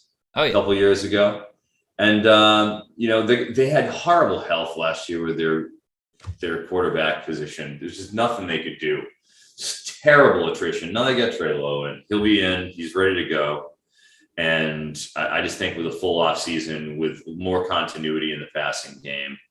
And obviously Gore Jr. has been there for, a couple years already. So he's established. He's going to catch passes. He's going to be the focal point of the offense. It's the 18th round. It's like he's probably going off of RB 40, 45 here. Exactly. It's no problem. He's a certainty. And then one important thing in basketball, do you want to shoot for the moon? Yes. But you also want to have dependability baked in so that if your moon shots don't go, you have a fallback option that at least Pat Garwo is not going to get totally shut out of playtime. Pat Garwo was my guy that I just exactly high floor guys. He's gonna get me 15 points a week, and I know that that's gonna be my floor at the running back position. Couple things real quick. First of all, Mitch Griffiths comes off here in the 18th round. I was very interested to see where he goes as the new starting quarterback for Wake Forest, at least for now. And then let's look at the room, and that was by the Pumas. That he's got Stroud and Ewers already.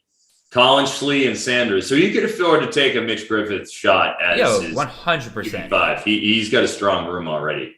See, that's the beauty. You can do what he wants down the board there. Good call there. No problem with that. Good call there. I'm probably looking at wide receiver here. There's a guy here I'm kind of surprised is still on the board here. I'm going to take Zion Bowens, wide receiver out of Hawaii. Ooh, look at the Hawaii. Yeah, I'm a Hawaii lover. I think they're going to be forced to pass this year and get their pass catchers.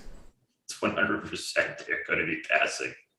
And then Elijah Cook's a good pick. Speaking of passing, air raid attack. We had to abandon it with Nick Nash last year after Starkel got hurt. So I wonder if my preferred wide receiver out of that system is still on the board. I think he is off the board. Oh, good. You like him too, huh? I like Lockhart better. You like Lockhart? Good. I took him in the G5 league. Lockhart. I like him as a downfield threat. That's what he's going to be doing. Hamilton's the slot. So I think I'm going to go ahead and take my second tight end here. Grab one of my favorite guys, Tyreek James out of Tulane. I like the offense better for Tulane this year. Tommy says he already took Lockhart. Tommy, you're a smart man. Good job, Tommy. Look at Tommy. Thanks. Dude, Tommy's killing it tonight. And again, I could have taken another wide receiver here, but again, I look ahead at my wide receivers, and I see a lot of guys that I would feel very comfortable with making it to me on the next turn. So I am going to wait on that position right now and just go ahead and get my tight end guy. And then there's a specific quarterback that I probably am if he makes it back to me on my next pick, I'm going to take him. Because I think there's too much upside, and then I don't know why people are so scared off by the competition so much right now. I think he's going to be the guy. We'll figure it out. We'll know by tomorrow. Apparently, they're going to announce it tomorrow, so we'll figure it out. This is a big week. It's gonna be a lot of information flowing. You're gonna want to be on top of this stuff, especially if you're drafted. I have my big home draft this weekend, and it's information is power. It really 100%. is. It's not like the NFL. Like you study and you get good grades. Done. Oh yeah. Also, real quick, 2 questions in the chat here. Sorry, y'all. I kept putting 2 comments / questions in the chat. First, Tommy Harvey asks, Gyro Brock or Cartavius Norton? In terms of drafting right now, you got to go Brock because he's got the inside. He's got the inside shot to the starting role. I like Norton better as a dynasty play. I like him better as a guy that you draft at the end if you are going to just lock him in there with Brock for a good chunk of the season. I did that in the Kings Classic draft. But in terms of if you had to pick one, I just still go towards the guys who probably is going to start week 1 because it's harder for a guy to overtake somebody who is ahead of them rather than a guy to outright lose it, if that makes sense. You concur with this, Eric? Yeah. It's the same thing as I think the same as Oregon State with Fenwick. Yep. 100%. You have 2 guys who are established themselves as the RB2s behind 2 very productive RB1s. Yep. And now are slotting in, and they've already proven themselves. There's value to that. Yes. I feel like it's kind of been discounted in some of the drafts that we've seen, where the hotshot freshmen get a little bit too much draft capital for relative to maybe what the pecking order is. It's funny. You go back and you look at like your first draft you've ever done, and you like you learn things. You learn things, and I remember taking John Emery in the like the 4th round of one of my first years doing CFF, and yeah, that was a mistake. That was a big time mistake. Right. Because I was like, oh, 5-star freshman, hell yeah. Nope. Everybody else, Derek, Geis and Fournette and exactly. Okay, this is just what they do. And then Joe Brady came in and said, we're going to throw the ball. Also, Andrew Pace makes a very hot take in the comment section saying that Tommy, who took, where is it? Or wait, where did he go? Oh yeah, or no, Kate Klubnik fan. Andy, who's now in the chat, just basically says he just got Bama's wide receiver 1 in the 17th. I am going to hard disagree on the idea that Holden will be the wide receiver 1 for Bama this year. Ooh, he is fun. He's fun. But he's playing the slot, which has never been the productive role for Alabama's offense. If you didn't like JoJo Earl in that role, I don't know how you can really like Trayshawn Holden in that role. Especially when I would much rather invest in Brooks and Burton on the outside. Nobody would like to see a Trayshawn Holden resurgence more than me. First off, let me say that, because I guarantee I have him in my 20-team Nick League. Nice. I still have him on my roster. The Nick League, I love that. The Nick League, the college football winning edge league. I still have it. I'm still keeping the Trayshawn Holden dream alive. He is a good wide receiver. If he goes to a pass-happy offense, he's going to light it up. So the fact that he stuck around Bama and is still there, good for him. I love seeing him. He's got some confidence. Guess what? Follow him on Twitter. So did Slade Bolden. Okay, Slade Bolden was the feel-good guy who went and got those, that time. So was he fantasy relevant? No. But is Trayshawn Holden better than Slade Bolden? Yeah. No, yeah. Holden's a program guy. Like from everything I've heard. Trayshawn Holden. Like for everything I've heard, Holden is like the lesser talented guy, but he does everything right to where he gets onto the field because of it. Dependable. He's out there. It means something when Saban's putting somebody on the field in the national championship and he trusts him. Oh yeah, and good for him. But 17th, I love it. I love the confidence. We will definitely see. You are on the clock now, Mr. Froton. Where are you going with this? Also, Ryan going 3 Bryson tight ends. Nesbitt, yeah. 3 tight ends in a row. Nesbitt and Jones. He did not take another tight end, so you know what? It's kind of the same thing as QB strategy I did earlier. Nesbitt's a nice sneaky pick. That's a good sneaky pick right there by Nesbitt. I like him. All right, Eric, where are you going with this? I am, it might be time to go tight end for me as well here. I might need that secondary option. I would say you got Bowers. Yeah, I got Bowers, but then I've completely neglected it from that point forward. There's still some good guys, I think. There's some good guys. One in particular I feel like I could take, but I should probably lay off, for the time being. I'm going to go with a dependable guy. I'm going to go with Ben Sims. Okay, fair. For Baylor. I like Blake Shapen a lot. I think he's sharp. He's the kind of quarterback that Aranda is going to be able to win with. Mm-hmm. And he's going to like him some Sims. And he proved himself to be a dependable, solid option in the red zone. He's going to catch some touchdowns, especially in a half point per reception. I want the touchdowns, and I feel like he's going to get it. And since I feel like we're late and it's 20, my favorite wide receiver sleeper, like one of my favorites that I've been trying to get in all my Brady drafts. Boyd? No, not him. Josh Kelly for Fresno State. I want to make sure I get my Josh Kelly in there because I feel like that's one of the rare 4,000-yard offenses. There's only 8 last year that threw for 4,000 yards. And in the regular season, I imagine. In the regular season, yes. And it's like I want my Josh Kelly. I want him out there. I feel like from the tape I got to watch, from the numbers, the advanced depth, he is the best outside wide receiver they have to complement Cropper. And Cropper is a straight up slot. He is not an outside guy. He will never be that. He's going to do his thing. That's who is going to be the outside threat. That's who is going to take the top off of defenses. There's no more Carrick Wheatfall. He's gone. I love him. They've obviously I do like you're gonna see the Washington transfer, Ty Jones. Yes.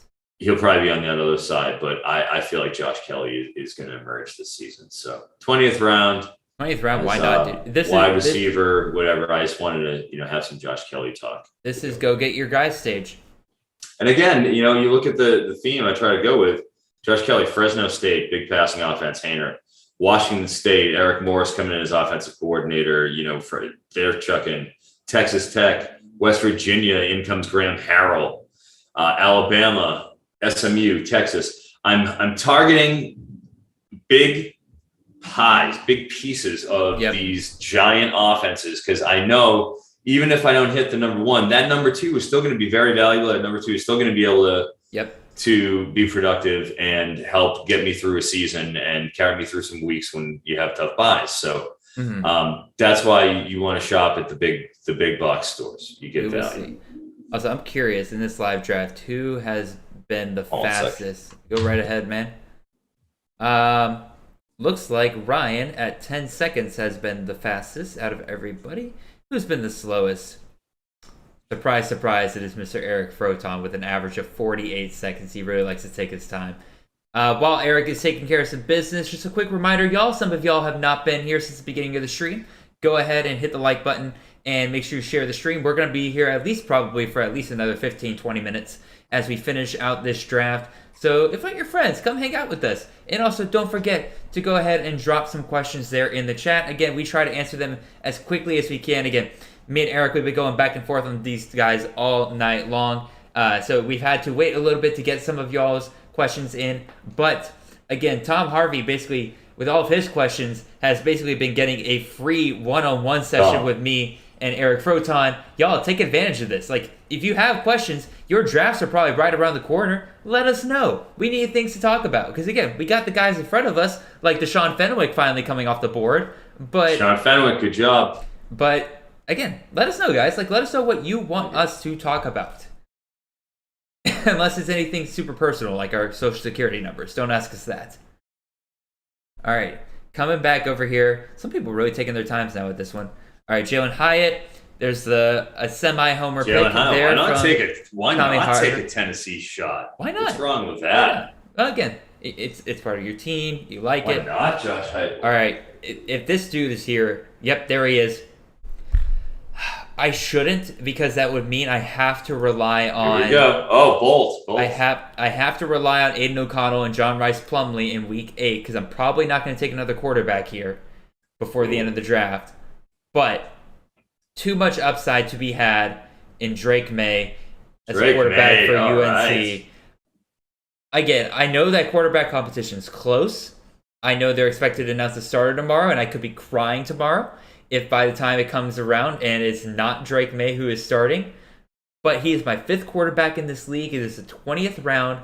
If he hits and starts the whole year, that is going to be absolutely fantastic, especially if I pair him up with 2 pass-catching running backs that he will have in that system. Because, again, it sounds like Hampton and Pettaway both have receiving chops.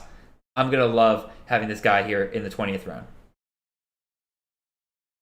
So no arguments there. Why not? Probably going to take another wide receiver here because pretty much every single one of my wide receivers that I had in my queue made it back to me here. So we'll see. I'm probably just going to have to take a look to make sure I'm not picking guys that are all on the same bye week as my other guys. Bye week 7 probably means I unfortunately cannot take Mr. Jake Bobo. Who else here? Sean Tyler off the board in the 20th round. Well, nothing wrong with that. Oh, God, no. I thought he was off the board a long time ago. Jesus. Absolutely. 20th round. It's a smoking deal. I mean, why not? All right. Xavier and Valde, Arizona State, fine.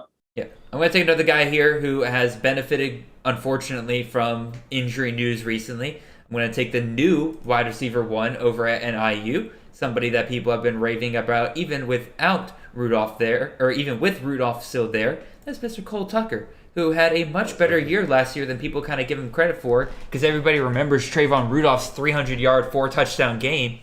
But Tucker, in many games, outproduced Rudolph, especially down the stretch.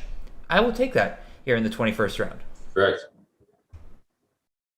So nothing wrong with that. Absolutely, and especially a lot of people won a lot of leagues off of Maction last year, and when the Maction came, the defense went away, and it became just an absolute points bonanza every Tuesday and Wednesday night. So loved it, and it's fun every year. You want a piece of Maction down the stretch. Like, it's vital. Like, it's part of my strategy when I try to put cobble rosters together. It's like, all right, do I have some? Want some. Well, Trey Sanders here for Alabama. Okay. Interesting. Taking Jahmyr Gibbs' backup. George Takas, great pick by Tommy there. One of my favorite late round tight ends. Andrew Pace asks, who are your top 3? He says action QBs. I have to imagine he is asking about Maction QBs. Colin Schlee, DeQuan Finn top the list. And then who else? I'm trying to make sure I don't miss anybody obvious here. I'm going to go through this. I think Gabbard, Arizona. I could see him having some fun with the Mac Daddy, Mac Hiffenhammer on Maction. That could be a good time. There's always Rocky the Blonde Bomber, Rocky Lombardi. Biggest waste of an epic QB name ever. Rocky Lombardi, dude. What a great quarterback name, and he goes to a team that just runs the ball down your throat. Correct. But there's that one big game, like you said, against Kent State, where the 300-yard game for Trayvon Rudolph. We'll always have that in our memories. We will. I would say probably because there's no more Drew Plitt at Ball State. Yes. So I'm going to go with Gabbard. Gabbard's my call. Jack Salopek. We'll see. We don't know yet. We'll see. We don't have. I think he's an upside play. Also, Frank, I don't know if you heard the news about our good friend Jared Dagey there, but night. He is the third string at Troy now. He might start the game this season. I doubt he will be beneficial, even if he is. So, Frank, if you want to make a switch out there, I ain't gonna hate you for it. Yeah. Although to be fair, technically Daggy is a player, and he has I guess some upside if he's a starting quarterback. So maybe I won't. Maybe I'll be mean. Hey, Daggy is what he is. He is what he is. It's all good. He's got a pretty good set of QBs anyway, so he can afford. A Daggy shot. Jalen Berger. I literally just added Mike Washington to my queue. Huggins Bruce for Louisville. Oh, yep. Of course. I'm going to go with. I have been attacking this running back situation in the offseason in the later rounds in these 20s. because they have the best offensive line in the CUSA. They've got everybody back. It was a discussion point before. Oscar Attaway, what a great pick here. Yes, exactly. North Texas, that line is a fully functioning set of maulers. They are fifth in the entire NCAA in rushing yardage last year per game. And Attaway is definitely the most talented. I'm going with Oscar Attaway. What is love? Attaway. Do you know what that is? Attaway is the group that sings "What is love?" and that's what I think of when I think of Attaway. So I like it. Thank you, 90s dance hit. Whoa, whoa, whoa, whoa. Yeah, that song. And all right, so now Tom Harvey asked earlier in the chat for an epic Froton rant. Whenever you have Froton on, you have to have an epic Froton rant. But the other thing that everybody needs to know you have to have when Froton comes on your show is that Froton will sing at one point on your show. At some point. And he has a great voice. He has the voice of an angel. It's wonderful. I love it. Speaking of angels, I will say an angel who has got his wings clipped. Decent singer, great performer, as you see in my karaoke videos that are out there floating around the internet. Very true, very it's true. The performance, not so much. Speaking of angels, and specifically an angel who has recently had his wings clipped, you took Evan Prater here, quarterback out of Cincinnati, just manifesting this into existence that he'll take over as the starter at one point this year. Yeah, I'm sure it's obviously all the way down the board here, and I feel good about my quarterbacks to this point. And I wanted to take a high upside, running oriented shot here because I felt like there was two other quarterbacks I was kicking around, Jakovic, Delora, and I was like, I could go with the status quo here, or I could try to, I could go with the more talented. I agree. Again, quarterbacks. I have zero Ben Bryant drafted this year. Even now that he's pretty much the starter.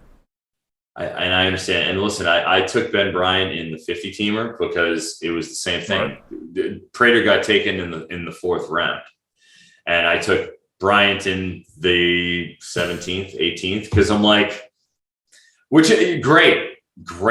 If I can drop him if it doesn't work out, which frankly I don't think he'll hold it. I think it's a seniority play because with Fickle, what does it cost you to have Bryant start? Like, okay, you go and you have him start and you let Prater wait a little bit and then you have him come in and adios, you send Ben Bryant off into the sunset. Whereas if Prater comes in, you can't bring in Bryant. You're going to sap the kids, you're going to destroy them. So I think it's better off, especially factoring in that Cincinnati, first week they play at Arkansas, playing an SEC defense. You're going to throw Prater out there week one for that.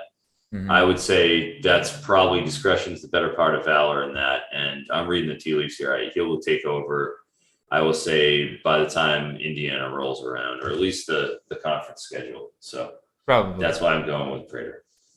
All right, a couple of good wide receivers, late wide receiver values here. There's some Hazelwood. I would say you got Jake Bobo, Javon Ivory. I like those two a lot. Not so much Jadon Hazelwood, but, it could be a value here in the 22nd. JoJo Earl, if he comes back and starts at slot, which I hope he does, he should be very good there. By the way, Brett, my apologies. You were the one who asked for the Froton rant, and that was not Tommy. Oh, okay. Absolutely. Let me see. If somebody good, hopefully will come up here. Hopefully. We'll see. And again, maybe I'll make the pick that sends you on a rant. I do. Hazelwood. I don't want to rant about Hazelwood. I want to play taps for him because I really, God, his high school tape was awesome. It was. He was a mega prospect, and he had some nice, like he was a great intermediate guy at Oklahoma. He worked the sidelines nice. Like he has great hands. Great feel for the sidelines. Just he doesn't have that explosiveness that next year, like that Xavier Worthy. It seems. Who knows? Maybe he'll do it in Arkansas. But we will see. I believed in him. You mentioned Maction earlier. I'm going to go ahead and take a running back there. The successor to my boy last year, the tugboat. Tugboat is gone.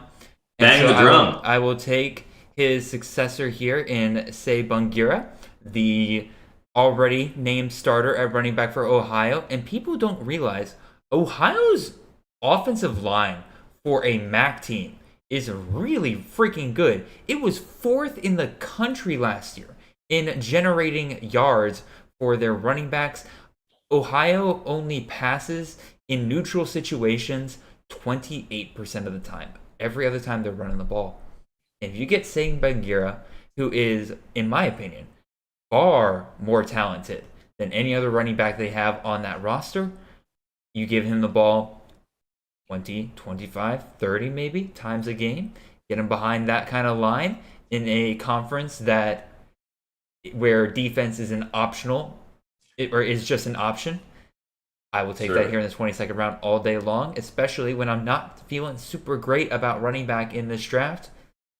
That's a guy who could probably save me at the end of the year.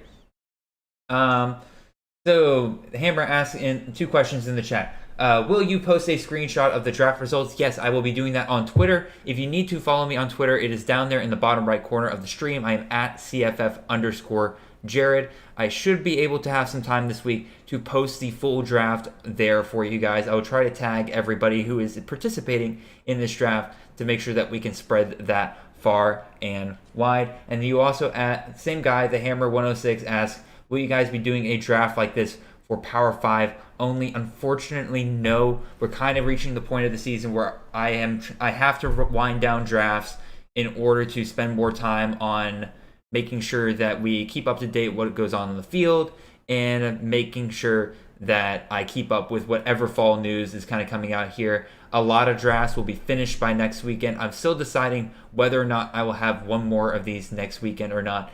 Again, usually next weekend is when it's going to be hard, I think, to get people into this because everybody else is going to be doing their home leagues, all their stuff and everything next weekend. So we will figure it out. I'm back on the clock. So again, value at wide receiver, something I love finding here late in drafts. I'm kind of surprised this man's still on the board, and I think that's because Fantrax is screwed up and stuck an injury flag on him when he is not injured.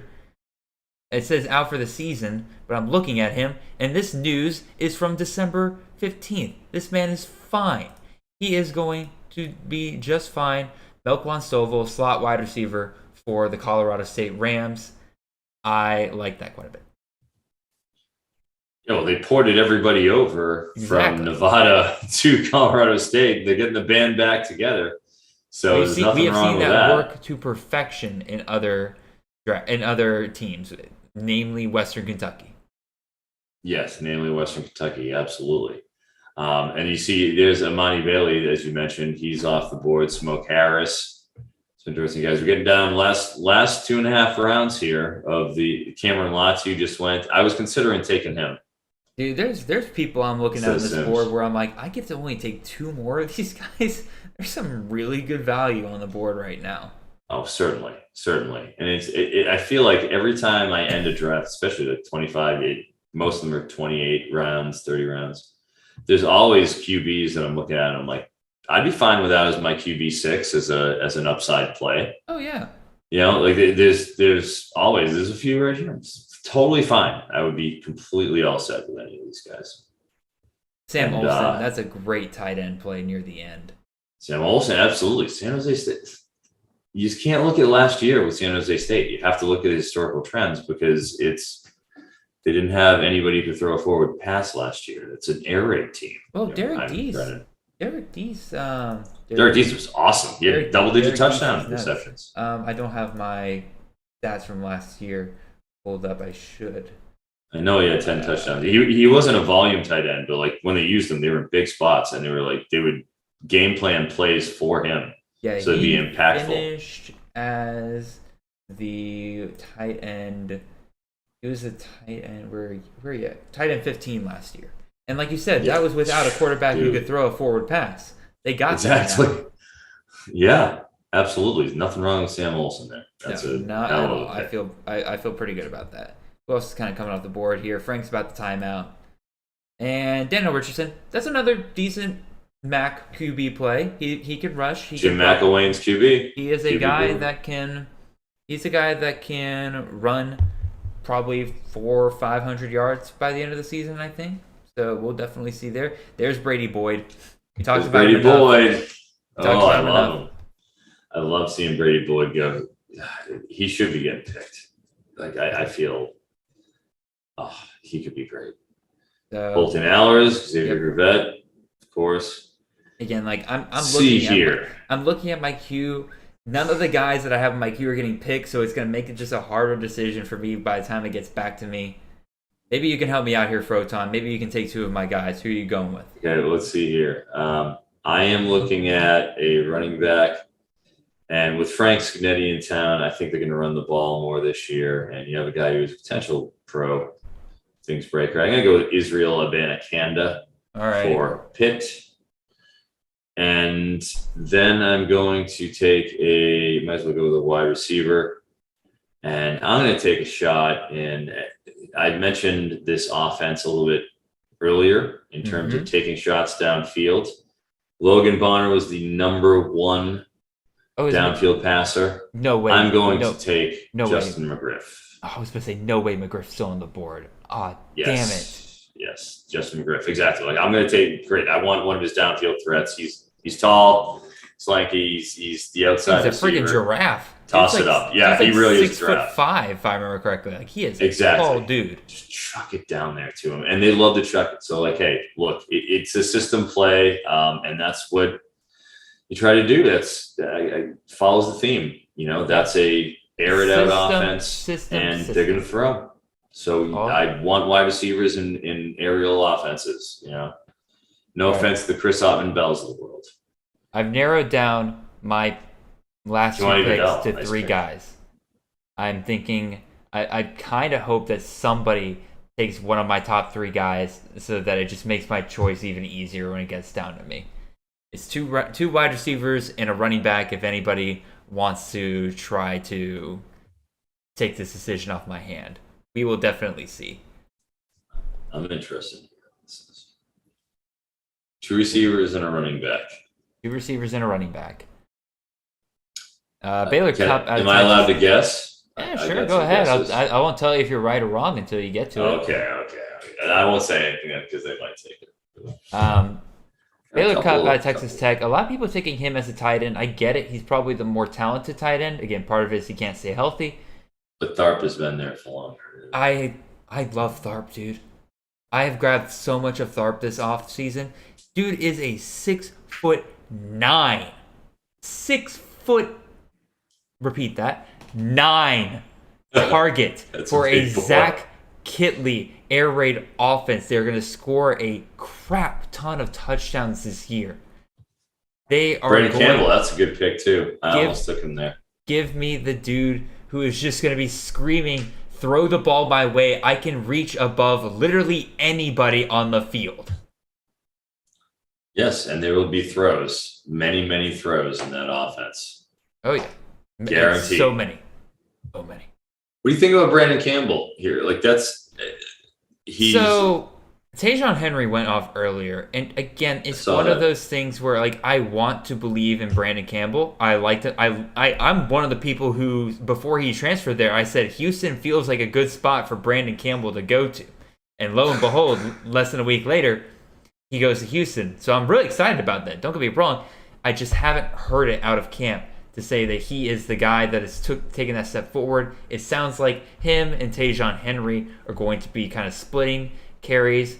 And the unfortunate thing about it is that, look at that. Traylon Smith's finally in the system. Traylon Smith, yeah. But the unfortunate thing about that is when McCaskill finally comes back, Brandon Campbell is then going to be relegated to backup duty again. He's gone, yeah. He doesn't exist. And McCaskill is the same class as Campbell, if I remember correctly. So it's not like it's a seniority thing where he's going to be somebody who like just has to wait his turn. They leave at the same time. Michael Penix Jr. out of Washington. I know he's been a disappointment for us, but he is pretty much now the starting quarterback for Washington, the Kalen DeBoer system. We feel good about that? I don't feel good about drafting Michael Penix. No, I can't unsee what I had seen that last season in Indiana. However, you get like mechanically, he has a lot of things got to clean up. Like his footwork, tendency to throw his back foot, clicks his feet like when he moves. He isn't as fluid when navigating the pocket as you'd like to see. And like I don't like to sit.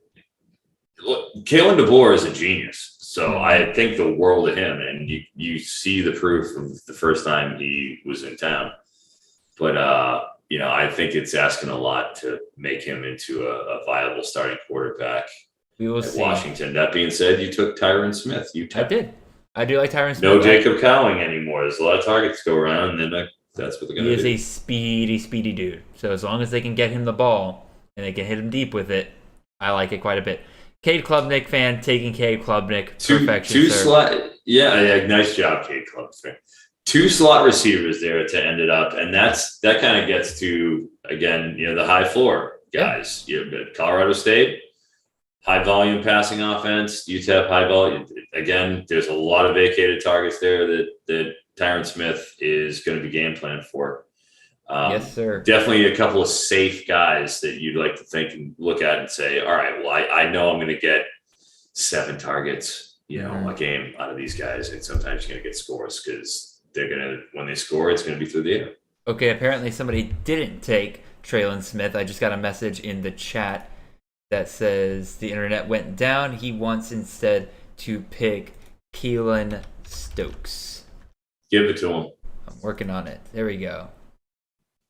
Keelan Stokes, Tulsa. Corey Is it the resurrection of Davis Brin this year? They were so great on defense. That's the problem with their offense last year. It's just what's the point of taking chances when they got just those awesome front and a great defensive coordinator who left and is he at TCU now? I don't know. I forget where he went. He's Power 5 now. Sorry. Also, real quick to answer your question, Tommy, does Roderick Burns drop in value now that Ane is the starter? Hell to the yes. Yeah, sure. Not just that, but Jair Shorter's in town. Jair Shorter, was a legitimate downfield weapon in 2019 even, so like he was hurt all last year. He's back. You got your boy, Tommy Bush. Real quick, Froton, help me with this last pick because I got 2 guys here that I'm looking at. So, one is a Maction upside play, Micah Kelly. He's my pick for the running back at Toledo. We saw what Brian Koback did last year. The other guy I'm looking at here is Isaiah Williams, wide receiver out of Illinois. Oh. That is a team that is going to be behind quite a bit. And quite frankly, Isaiah Williams might be the best player in their entire offense. If they are going to do anything, they're going to go through him. So, which would you kind of go with here? Because I'm kind of going back and forth on these two, and I got 18 seconds, so make it quick. I would go with Isaiah Williams. I've been meaning to get some shares of him. They've been use them. I just watched the spring game to use them in all different ways. I'd go Isaiah Williams. Cool. I want to get a little share because he's getting the jet sweeps. He's lining up in the backfield. Exactly. He's almost getting like a Keaton Thompson type role, and like you said, he's the weapon. Yeah. Obviously Chase Brown's really good, and I like him. Don't get me wrong, but like he's such a good weapon. He is. And who's the other guy you were talking about? Because Micah Kelly, the running back out of Toledo. I completely agree. Micah Kelly is going to be the lead running back at Toledo. Have you ever seen Penny Boone? Has anybody out there ever actually laid eyes on Penny Boone? Dude, he's not a running back that you look at and you're like, oh, this is an every down guy. He's got like a big old booty. Like he's really huge. Speaking of booty, lower half, type guy. And he was taking swing passes from Maryland. They couldn't even really run him between the tackles. Like that's not the kind of guy he is. He's huge. He's like 250 pounds. Yep. Micah Kelly was just fine in that debut in that RB2 role. Yep. Micah Kelly. I agree. All the way. I am anti Penny Boone. I've been drafting Micah Kelly and in my best balls. So I'm right there with you, and I hope he does well. So I think that's a great pick as well. Both of them are great picks. I appreciate the meme last pick there, Patra Picane. With the General Booty, quarterback out of Oklahoma. General Booty. Attaboy. Why not? Jordan Waters, I think, is a interesting play in best ball because while everybody else is like a lot of other people might be, especially group of 5 guys, are struggling real bad in the first couple of weeks when they have Power 5 opponents they have to get through and everything. Jordan Waters is like the anti-G5 guy, where those first like 4 or 5 weeks when Duke is playing some middling competition, that's where Waters is going to do his damage, just like Mateo Durant did last year. He's going to build up a crap ton of points those first couple of weeks, and then you're never going to hear from him again after that point. So if you want to get off to a solid lead this first couple of weeks, Waters is an interesting play, especially in 25th round. Agreed. No problem with Jordan Waters. He's a starting running back. He's a locked-in, entrenched starting running back in the last round. Exactly. Okay, there's something to be said for just the churning out carries and having the opportunity to score. And when the team eventually does get in that position, they can. Like I said, they get a decent off-conference slate too. So you get something out of them. You squeeze some value. Mm-hmm. All righty, so we're finishing up here. Froton, you get to pick Mr. Irrelevant. I know, I'm very excited, but I think this guy is a little bit relevant. Like there's good guys still left on the board here. Dude, we're going to talk about it here. Again, we're going to finish up the draft here, and we are going to talk about some of our guys that are still left on the board. Yeah. If I get asked all the time, it's just a simple question, but like, man, is it like one of the hardest questions to answer because you don't know really where to go with it at first. And that is, who are your sleepers? Who are your sleepers? Who are your sleepers? And I'm like, this is the conversation after this draft. If you want to know who my sleepers are, let me tell you the guys who I think are a value here we go. after the 25th round. After 25 rounds of drafting, who I think are still values on the board here. Froton, you are picking Mr. Irrelevant. What do we got here? I am going to go with Kelly Joyner getting hurt and being out for the season, and Jared Mangum having 15 rushing touchdowns last year. Look, 15 rushing touchdowns with the sole share to himself. You got an offensive-minded head coach in OC and Jeff Scott. Jerry Bohannon's there now in terms of, the offense having a better, in theory, quarterback than Timmy McClain. I'm going to go with Jared Mangum as my Mr. Irrelevant with the last back because, hey, give me 15, 16 touchdowns and he's the guy. So let's, again, there's value in having a sole running back ball carrier who is going to get goal line carries. So try to churn out that value. Dude, he was a godsend for me in a G5 only league last year because he was gold. It was just 15 points every week, which is not something you can really guarantee out of some of your G5 running backs, especially when you're down that deep. So absolutely, we are finished the draft here. Really appreciate all of our participants and really appreciate all of you guys who have been listening throughout this entire stream. It has been absolutely awesome. We are going to finish up here. Froton and I are going to talk about some guys that we think are still values that are still on the board even after 25 rounds. We're going to go through each of the positions. Maybe we touch on tight ends. We'll see. Depends on what time. I'm getting tired. We'll get there. Anyway, quarterbacks. Froton, my top 5 quarterbacks who are still on the board here are Phil Jurkovec, which I am very surprised you did not take because I know you're a huge fan of the Jerk. Todd Centeio, quarterback out of James Madison. We saw what they did with Cole Johnson last year. I know, Centeio, not a great passer, but he's taking a step down in competition, going for the Mountain West of the Sun Belt. He is going to a system that it doesn't seem like they need a super talented quarterback to produce. So I like him there. Grant Gunnell, I need to move him down a little bit, so I'm not going to count that one because he's not a starter anyway. Brett Gabbert, we touched on him a little bit earlier as a MAC play for Miami of Ohio. Jerry Bohannon, quarterback out of South Florida, just named the starter this past week. That is a sneakily underrated offense over there. They got some really good weapons. You talked about Jared Mangum, but also they got some good receiving options. They got Weaver. They got, what's the other guy's name off the top of my head? I can't remember. A Joe. Not a Joe. It's another. They got to Horn. Horn. That's who it is. Jimmy Horn. Jimmy Horn and Xavier Williams. Yep. Jimmy Horn and Xavier Weaver. I like both of those guys. I think that's an underrated offensive system altogether. And I think again, Mangum was the only player out of that offensive system drafted here, and he's still on the board here. So absolutely. Few QBs for me. Yes, sir. I like Jalen Daniels for Kansas in this format because he has good legs, and you always like I said, if I'm going to take shots down the board for upside plays. I like legs, and I like Lance Leopold. Very nice. N'Kosi Perry for FAU. Oh yeah. N'Kosi Perry, Miami transfer. They throw the ball. He could chuck for 3,500 yards this year. He has that kind of upside in a fairly soft conference. He's worth looking at. Hank Bachmeier for Boise State. Yep. He's just got to stay healthy. Boise State's got an absolutely lockdown defense. They're the favorites in the Mountain West. They're going to score 35 points a game because they're going to be rolling some teams. And if he just stays healthy, as we've seen, he's got Cobbs. He's a weapon. He's got Bolt. He's gotten drafted. Hank Bachmeier could absolutely, as a battle-tested quarterback, be productive. Mm-hmm. You mentioned Bohannon. I think that's a good call as well. Jaden DeLora, Arizona. Look, they're running a pass-oriented system. They're going to be throwing the ball. Yep. We know that he has experience in a similar system. He's got Cowing there. He's got Teteroa McMillan, who's another guy I like. The talent's there. If not this year, I think they'll be a factor next year. So, it's good. Peyton Thorne, Michigan State. Yep.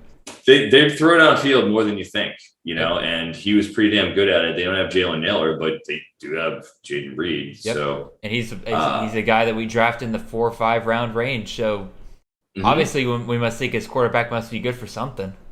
Yeah, absolutely. So those are I think my favorite quarterbacks that you didn't name that are not on the board. I'm going to throw a few more names out there. I won't elaborate on them, but Jack Salopek, Western Michigan, Braden Shager, quarterback out of Hawaii, Darren Granger there at Georgia State, Jeff Sims, and Emory Jones. So again, quarterbacks deep this year. It's so deep. Absolutely. You can pack in 12 teams is almost 12 teams in 25 rounds. It sounds like a lot, but you look at it like, we could go more. We could go deeper than this. Running backs. Guys who stick out to me. Miles Montgomery, running back out of Cincinnati. You're talking about a dude that has impressed a ton in camps this year. Looks like he might be ahead of Corey Kiner right now.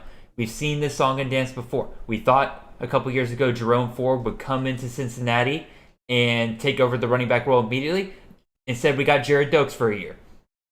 Seems like now we thought Corey Kiner could just come in the fall, immediately be the guy for Cincinnati. Looks like instead they're going to go with an in-house product in Miles Montgomery. That could change as the season goes on, without a doubt.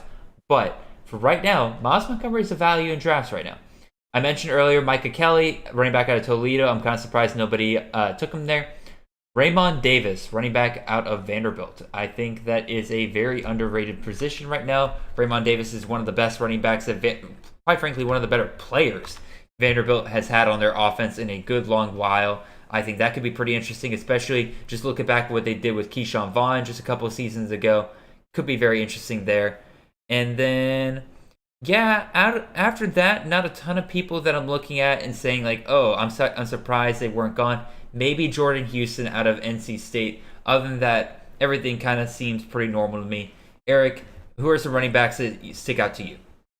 Let's not forget about the great Ralph Webb, running back for Vanderbilt too, when it comes to the Vanderbilt running back legacy. Oh, of course.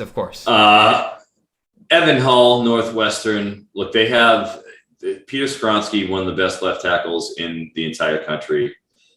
They should be able to clear the way for Hall. It was a down year for Northwestern in which they gained a lot of experience, and typically Pat Fitzgerald in year 17 bounces back after that to some extent. Mm-hmm. Sure, you'll have Porter back. I know that there's others coming in, but look, he caught 33 passes last year. He was 1,000-yard running back, and at the end of the day, he's got a good offensive line. So maybe Cam Porter will siphon off some of those carries, but he was the guy last year, and he did through 25 rounds. Geez, worth a shot. Yep.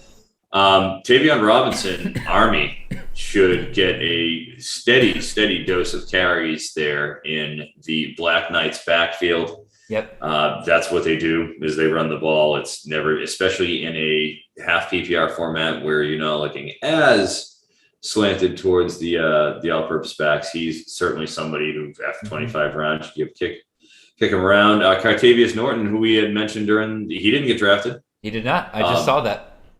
Calvin Tyler, Utah State. He's pretty much the accepted starting running back for an offense that will at least be in the 30s. You know, is it pass oriented? Yeah, but he'll catch some passes and he's going to cash into those little touchdowns. And then in the same vein, Tony Mathis Jr., Lynn J. Dixon, we know, is gone. You know, he's a starting running back for West Virginia. We saw what Letty Brown did last year. Graham Harrell is in town, so you could see more of a rotation, but he's still there. He's starting running back. Taj Brooks, Texas Tech, we've heard good reports from. Again, that's good another call situation. And then lastly, I'll go with Ronald A. Watt, UTEP, starting running back for a UTEP team that it's gotten a lot better under Dana Dimmel. They were really good last year. They won 7 games. It's not like they're basement dwellers anymore. So, you know, it's a competitive team with an excellent defense that should be in somewhat ball control mode, even though they're obviously going to be leaning on Gavin Hardison. So those are the guys. Very nice. Move on to wide receivers here. Guys that stick out to me. A lot of G5 guys. I got some sleepers here. Yeah, a lot of quite a bit. But 4 that really kind of stick out to me, because then I kind of hit into the injured guys. Shea Wyatt, wide receiver out of Tulane. Really love what they could possibly do with their new offensive coordinator there. Last time that offensive coordinator and Shea Wyatt were on the same team was back at Southeast Missouri or Central Missouri. I can't remember which school off the top of my head. But long story short, Shea Wyatt went for over 1,400 yards in that offense. So reuniting those two, I think, is a fun upside play, especially late in drafts. Tez Johnson, the Tez dispenser, I believe you call him, Froton. He is a guy, again, probably the best player on Troy, maybe close to Kamani Vidal, but even still, definitely their best pass catcher. I would say he's going to get targeted a whole bunch. If this is a PPR format, I would be very, very surprised if he didn't come off the board here. Corey Gamage, wide receiver out of Marshall. I get it. Henry Columbi is not doing anybody any favors. But even still, Gamage was good for us at times last year, so I'm kind of surprised he didn't come off the board. And last but not least, one of my 72 catches, yes, I mean, one of my favorite upside plays is the Georgia Southern offense, because you got disciples there from the Zach Kitley system over there. Because found out that Helton at West Virginia, and then obviously Helton, who is now at Georgia Southern, are brothers. Did not know that. I thought that was just a coincidence they had a last name. So clearly, they talk to each other. They send people to each other. All run the air raid system. But even so, one of my favorite upside plays in their wide receivers there. I love Jeremy Singleton there at Georgia Southern. Jeremy Singleton is my number 1 wide receiver currently on the board. It was him or Justin McGriff with that last pick, but I had to take McGriff. Singleton's a guy I wanted to get some shares of because he was very effective in limited usage at Houston. Broke double-digit tackles and he only had 400 yards receiving, but he was dynamic when he had the ball in his hands. He really was fun to watch. Absolutely, he's a guy. Dallas Dixon for Central Michigan. Jim McElwain is a guru offensively. Sure, Lou Nichols is going to get the bulk, but Ja'Cory Sullivan's gone. Khalil Pimpleton's gone. They throw the ball too. They still have Daniel Richardson there, who's an experienced quarterback. Dallas Dixon's going to be the primary target. And again, you want to have a little bit of action sprinkled into your life just to make sure down that stretch run, you want a little bit of action. Devin Carter for NC State, you know, him and Thayer Thomas, they're going to be the primary targets. That's going to happen. And he is going to take over that Emezi role. It's going to be, we'll probably get 100 targets in that role, and that is going to be productive. So I definitely, like, Devin Carter's a guy I've been drafted, no doubt. Southern Miss, Jason Brownlee, as aforementioned, and Matthew Golden, Houston. You know, he's a guy who's been drafted all over the place. I've seen him drafted pretty aggressively lately, and as a starting wide receiver, as a true freshman, 4-star in Houston, looks like he's going to be starting. You know, depending on camp reports on the day, he did not get picked either. I thought I was a little surprised. Yeah, again, he definitely got a big hype bump there towards the last, in the last couple of weeks with him getting announced as a starter already here in the fall camp. But it seems like it's died down just a little bit. I'm sure that'll change within the next coming weeks. He's quite possibly already the best wide receiver Houston has on the roster. Good Lord. I'm yawning too much, way too much. Anyway, I'm a grandpa. I go to bed early. Anyway, tight ends. Let's touch on some tight ends here. Joel Wilson, another match-and play, Central Michigan. Surprised he's still on the board. And then one of my favorite guys recently has been Terrell McDonald. Is a tight end out of UAB. He has been described as a leader for the team. It is a team that does not love to throw to their outside wide receiver guys, but they do love to throw to their tight end. Last year, you had Garrett Prince, the tight end there at UAB, was the tight end 10 in CFF last year. Garrett Prince is currently going, not Garrett Prince, Terrell McDonald, currently going undrafted in a lot of leagues right now. So if you're looking for some late value at tight end, Terrell McDonald's my guy. No problem with that. Absolutely. We saw what Garrett Prince did in that offense last year. A few guys that I like, absolutely. Wilson was in my list, but also Nolan Matthews for SMU. Yep. We've seen the tight end eats in that system, be it when it was Sonny Dykes that, it was there in SMU. Obviously, we got Red Lashley in, but he was the OC for a few seasons there. No problem in terms of that productivity. Christian Trahan, Houston, another Houston player, that I'm very high on that offense. Again, AAC. And Devin Culp, Washington. We've heard some good practice reports in terms of him being targeted downfield, having some long catches. And just that the tight end position is always just a good position at Washington. It's always prioritized. It's always a place you want to be. So those are a few guys that I was surprised weren't there. Yeah, absolutely. Again, some good value. Like, again, we started off this offseason with the idea that tight end was just a wasteland this year. But as always, pretty much, you get to the point where you kind of look around and you say, like, there's some value around here. There's some guys that seem kind of fun.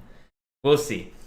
Alrighty, Froton, you've been absolutely awesome tonight. I really appreciate every single one of you guys who have stuck around in the chat. The show has been awesome. Again, still deciding whether or not we will have one more of these next weekend. Again, I think it'll be a little hard given that a lot of people are going to be doing their actual drafts, so people aren't going to need this for practice and everything. So we'll see what we do. The actual season will be getting started next week as well, so I'll be preparing for show prep in terms of analyzing week 0 games, looking at week 1 games, all of that fun stuff for you guys. Tons of great stuff coming your way. Again, if you need to find me, I am on Twitter at CFF_Jared. You can find all of my work at Campus of Canton. You can find it, again, you're here at the YouTube channel. By the way, while you're here, go ahead and subscribe if you haven't already, because, again, I know a lot of you guys are already subscribed. But, again, awesome stuff. Eric, let the people know what you are working on and where they can find you at. Sure, at CF Froton on the Twitter. I'm at NBC Sports Edge, and I'll have a Big Ten preview coming out this upcoming week in honor of NBC Sports having Big Ten After Dark starting in 2023. Pretty excited about that. There you go. Nice. Can't wait to talk about the Big Ten. Let's go. So I'll be writing that up. That'll be voluminous and researching the heck out of it. So we'll have that out there, and then I'll just be ready once the season goes. It's on. I'll be. Oh yeah. Doing plenty of live stuff for NBC Sports, so just be on the lookout of that. I'm not sure exactly what the schedule will be. We're still ironing that out, but I'll be around and I'll be talking about the props as always, and college football. Can't wait. I know you can't wait. My God, let's go. Oh God, dude, I want football so badly. It's almost here, man. It's 6 days away. By the way, y'all, again, you want a very quick way to earn money? It is simply following Eric on Twitter and listening to the advice he gives out on betting. Dude is absolutely nuts in terms of finding value across the different platforms and stuff like that. It's probably one of the easiest ways to make money you can make during the season. There's advantages. There are definitely advantages. Absolutely. Eric is fantastic at that. So I'll run through, again, Eric kind of mentioned schedules and everything. I'll run through real quick what we're doing here for CTN this upcoming season. I mentioned it on tomorrow's show as well. So if you kind of miss it here, you'll hear it on tomorrow's show when it gets released. Basically, CTN is going to be moving to 2 shows a week, just kind of like we did last year. One is going to be a recap of the previous weeks. We'll be talking about waiver wire pickups. We'll be talking about top performing players. We'll be talking about which games we thought kind of impacted the CFF season kind of moving forward. And then we'll be releasing a second show. The first show will be released on Mondays, as always. Second show is going to be released on Wednesdays. So unfortunately, we'll miss out on some action later on in the season. But it'll be more a preview of the following week. We'll be discussing high-scoring games, and we'll be discussing some sit-start discussions, and we'll be reaching out to all of you who are listening for that kind of stuff. And then, in addition, I will be joining the Campus at Canton Saturday morning college football show that we will be running each and every Saturday morning. I'll be joining them there for a short time in order to discuss some sit-start discussion for all of you who are in CFF leagues, as well as your Campus at Canton leagues, because I don't know if you guys know this in your Campus at Canton leagues, especially if it's your first year, you have to make some lineup decisions coming up. It's not just about holding guys on your roster. So, really appreciate every one of you guys tuning in. Again, Eric, you've been awesome. This has been awesome, guys. The season's right around the corner, and yeah, can't wait to do it. Really appreciate you guys tuning in, and we will see you guys next time. Have a wonderful and blessed night.